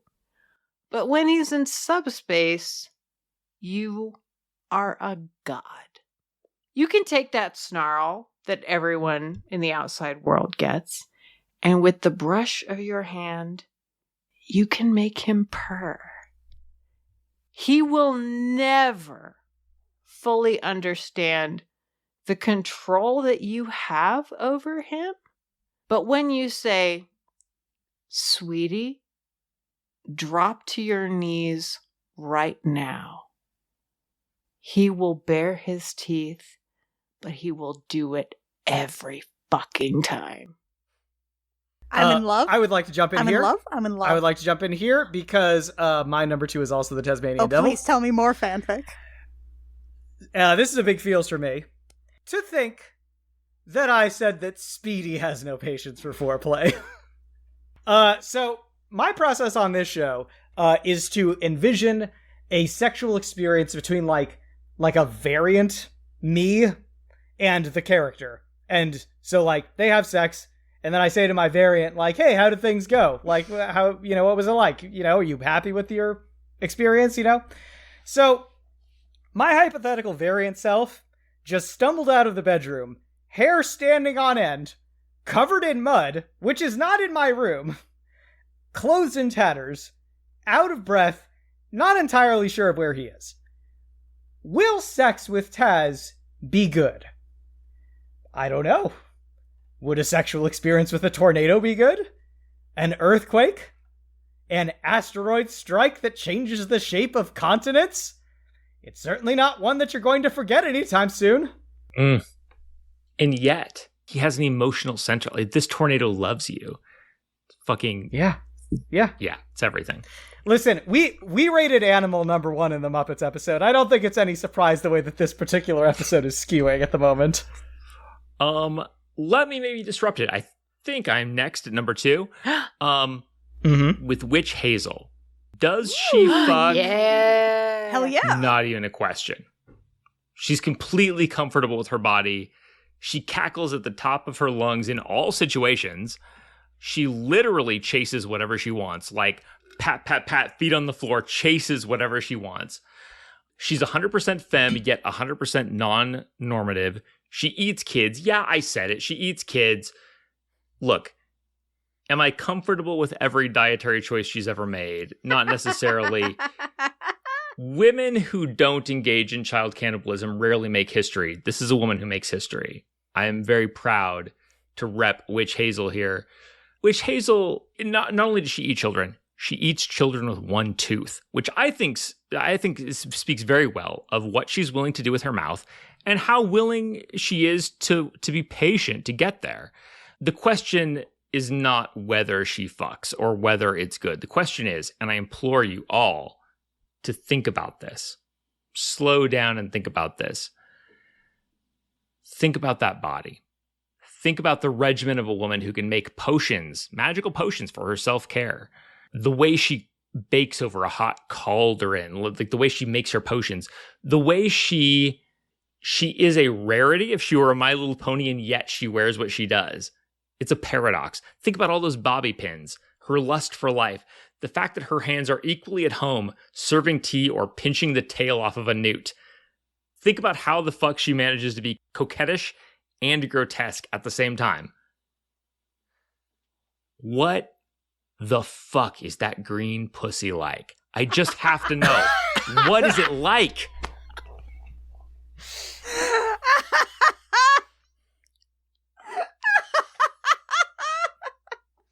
Juicy, baby, I'm sure. Certainly not the first time that question has been pondered on this podcast. Dan, you're number 2. I already gave my number 2. Who's next? You're on to MeganBob. Annie. Annie. Oh, number 2. Yes, hell yes, number 2. It's Mark Anthony. Yeah, daddy. I love Mark Anthony. I love him. This is like the character. He's huge and he's grumpy and he's taciturn. He's gruff and scary and he isn't soft, damn it.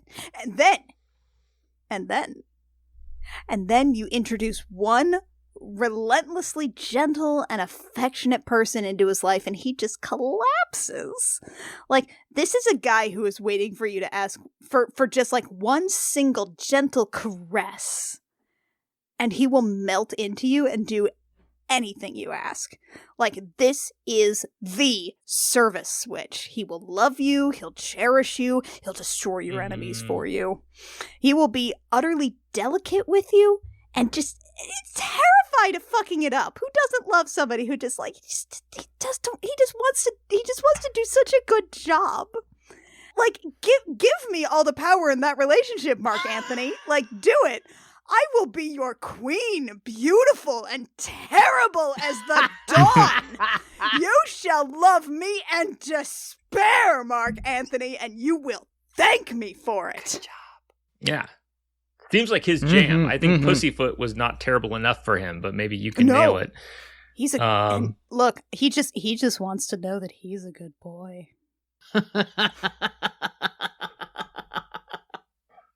This is the best I think thing. we're on to number 1. We are indeed. And I believe that is MeganBob. Gossamer! Yeah! Yay! Finally. I am fucking him for the feeling of that fur against my ass and those claws raking down my back. But I am who I am.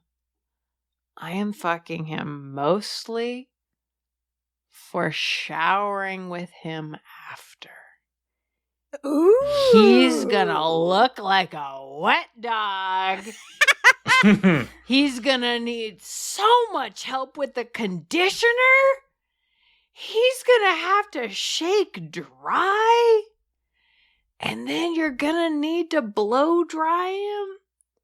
And he's gonna look like a huge red floof.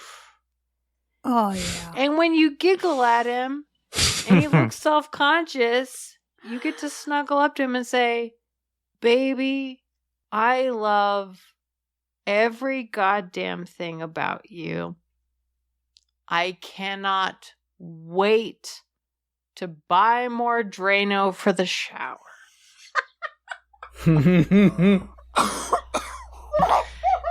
no, I killed Annie. Shit. Oh, no. Bob, I hate to burst your bubble, but I'm pretty sure Gossamer is dry clean only. He looks real dry clean only. I was like, shit, I gotta put a towel down. He looks like spot clean or something.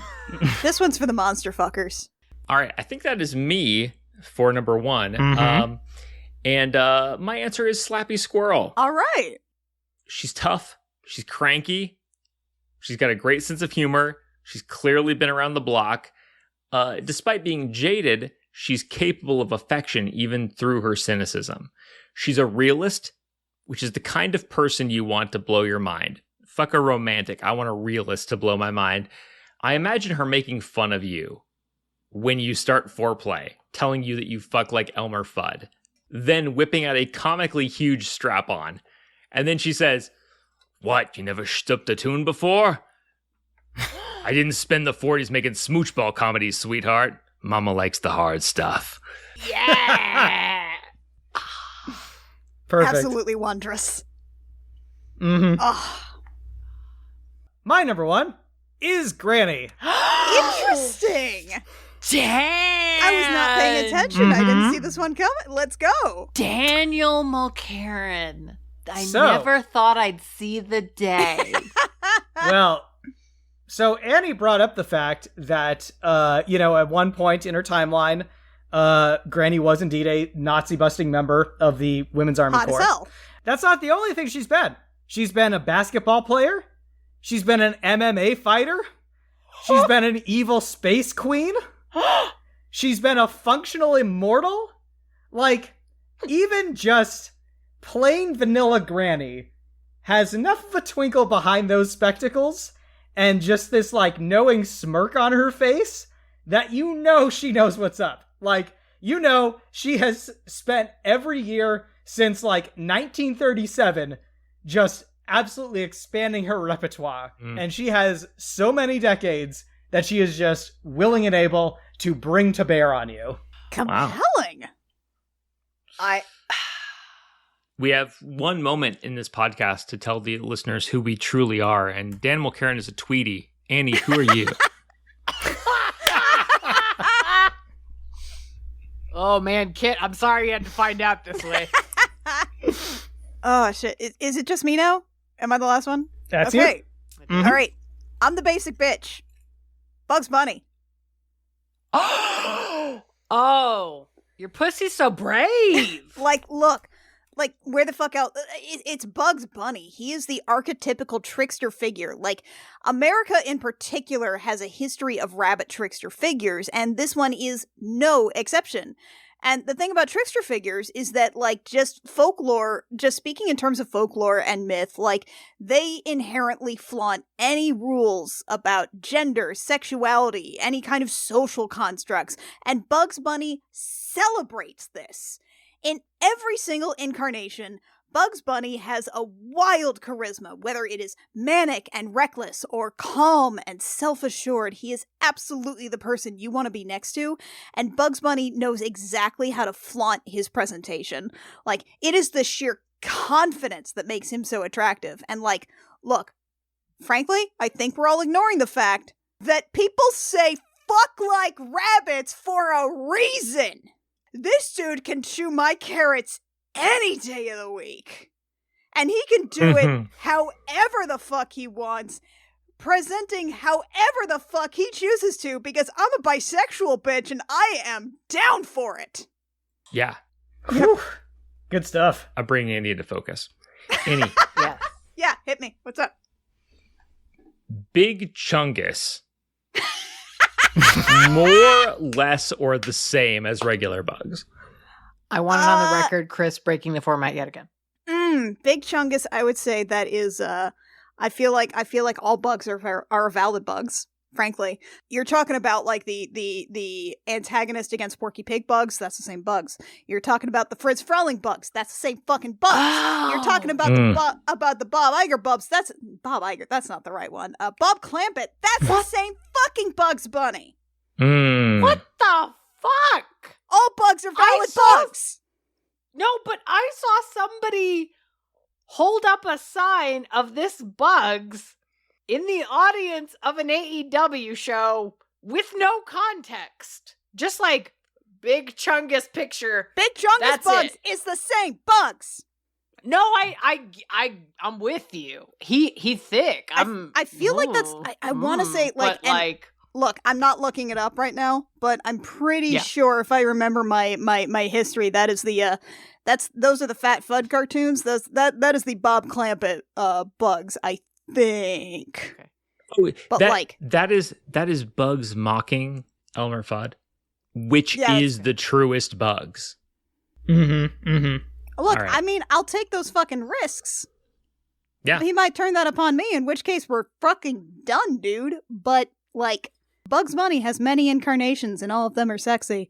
And except for maybe like the late Chuck Jones bugs when he has like that extra like soppy kind of face, like he like post How the Grinch Stole Christmas Chuck Jones when everything's like really melty, and I'm not into that one. You've done your piece. You fucked the Chungus. You get to go back. It's fine. I fucked the Chungus.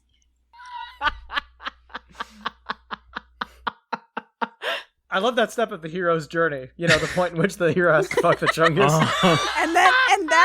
And after the heroes fuck the Chungus, he tries to go home again, but he can't. It's just not the same as before. Yes, he is fundamentally changed. He's been changed by the Chungus. Changed by the Chungus. Joseph Campbell just knows exactly what he's talking about.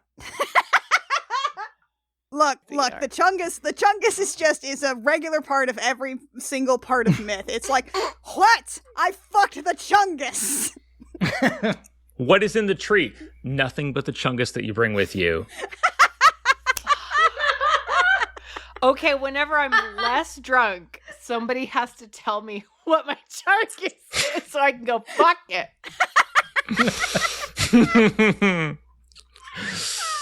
All right, now that we've all become our truest selves, let's continue.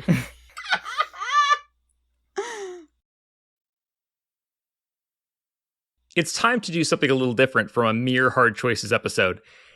Instead of just the hosts grilling each other about bad takes or hazy reasoning, we're inviting our live viewers to join in by submitting questions and evidence of their own. Let's say you think our interest in tying up Daffy Duck and edging him until he scream quacks is blinding us to other possibilities.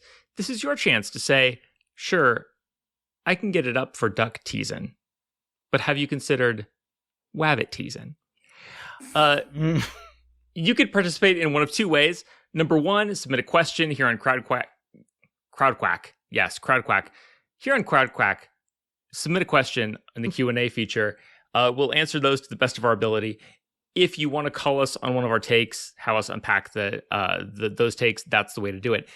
Number two, you can try to sway our feelings about specific characters with visual evidence in the Exhibit XXX feature. If you go to the Hard Choices Discord, you'll find a section called Exhibit XXX, I presume. Nope. That would have been a smart thing to call it. Didn't fucking call it that. Don't worry about it. If you're in the Discord, you know what it's called. Is there? I think it says like bad choices art. Don't worry. Next time I'll call it a reasonable thing. Do not hold them to that. Yeah. Anyway, if you post those images, they may change our minds because unlike in a regular episode, we're going to have an opportunity to modify our lists before we calculate the final rankings. So your Thirst Trap fan art of Porky Pig could literally change the course of Hard Choices history. Get those pictures out there. But first, we're going to take an intermission because I, at least, need another drink. So get your shot because we're going to end messy, bitches. Okay, I have enough for a shot. I'm okay. I'm good. I know mid-roll MeganBob was a real jerk. I just want to reassure you personally, I love you and it makes me so happy that you care enough to listen to what is an objectively strange podcast like this. So I don't want you to worry. I don't want you to think, oh, MeganBob doesn't care about me. MeganBob doesn't love me. MeganBob doesn't want me to be happy and eat blueberries. No. I love you. I care about you. I think you're important. I think your blueberry needs are important. Blueberries contain a lot of what I have been assured are antioxidants. So you know what? You should go out and treat yourself to some blueberries right now. I'm really sorry. I'm not good at asking for money. I don't think any creator is. It ended up being easier to let mid-roll MeganBob handle it. I don't even know if the Moon Sex Club thing is a good idea. But where else am I going to build a lesbian werewolf sex palace? Montana? If you have thoughts, let me know. I'm willing to look at other locations. All right, though. The nitty-gritty. Bad Choices Square Enix is on June 24th at 6 p.m. Pacific, 9 p.m. Eastern. And even if 6 Pacific and 9 Eastern is a little too late for you, remember that registration still gets you access to watch the debut of our pre-show bonus episode, The Squeenix Squabble, live on Crowdcast with the rest of the Hard Choices community right before Bad Choices Square Enix goes live. You can always catch the replay later. Drinking alone is optional. Although we don't not encourage it. Become a patron for $4.20 a month using the link below and automatically get invited to Bad Choices. Get access to all the bonus content and get some input in Bad Choices for October. It's going to be spooky special, and I already have giveaways in mind. You don't have to be a patron, though. The link in the show notes will take you to buy a ticket for $6.90. If you buy now and use the promo code EGGPLANT with a capital E, you'll get $2 off. It does not have an exclamation point in it. You might have heard an exclamation point, but I assure you it is just eggplant. This only lasts until Monday, June 19th. Use promo code EGGPLANT and get in to see Bad Choices or watch the Bad Choices replay for less than $5. And if I can seduce you to the Patreon, though, there are 90 more minutes of this very episode waiting for you. Things like a murder confession, discussions of fucking the Chungus, Elmer Fudd impressions, an extremely horny Sylvester the Cat monologue, parts I can't remember because I was too drunk, and a fan fiction experience where one of us does a Daffy Duck impression and says, "Every hole's a goal."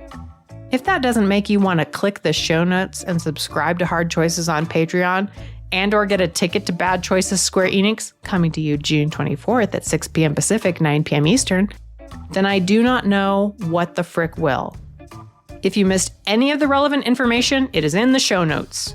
That's where you'll find links to register for the upcoming Square Enix Bad Choices, either by supporting Hard Choices on Patreon, yes please, or by buying a ticket directly from Crowdcast.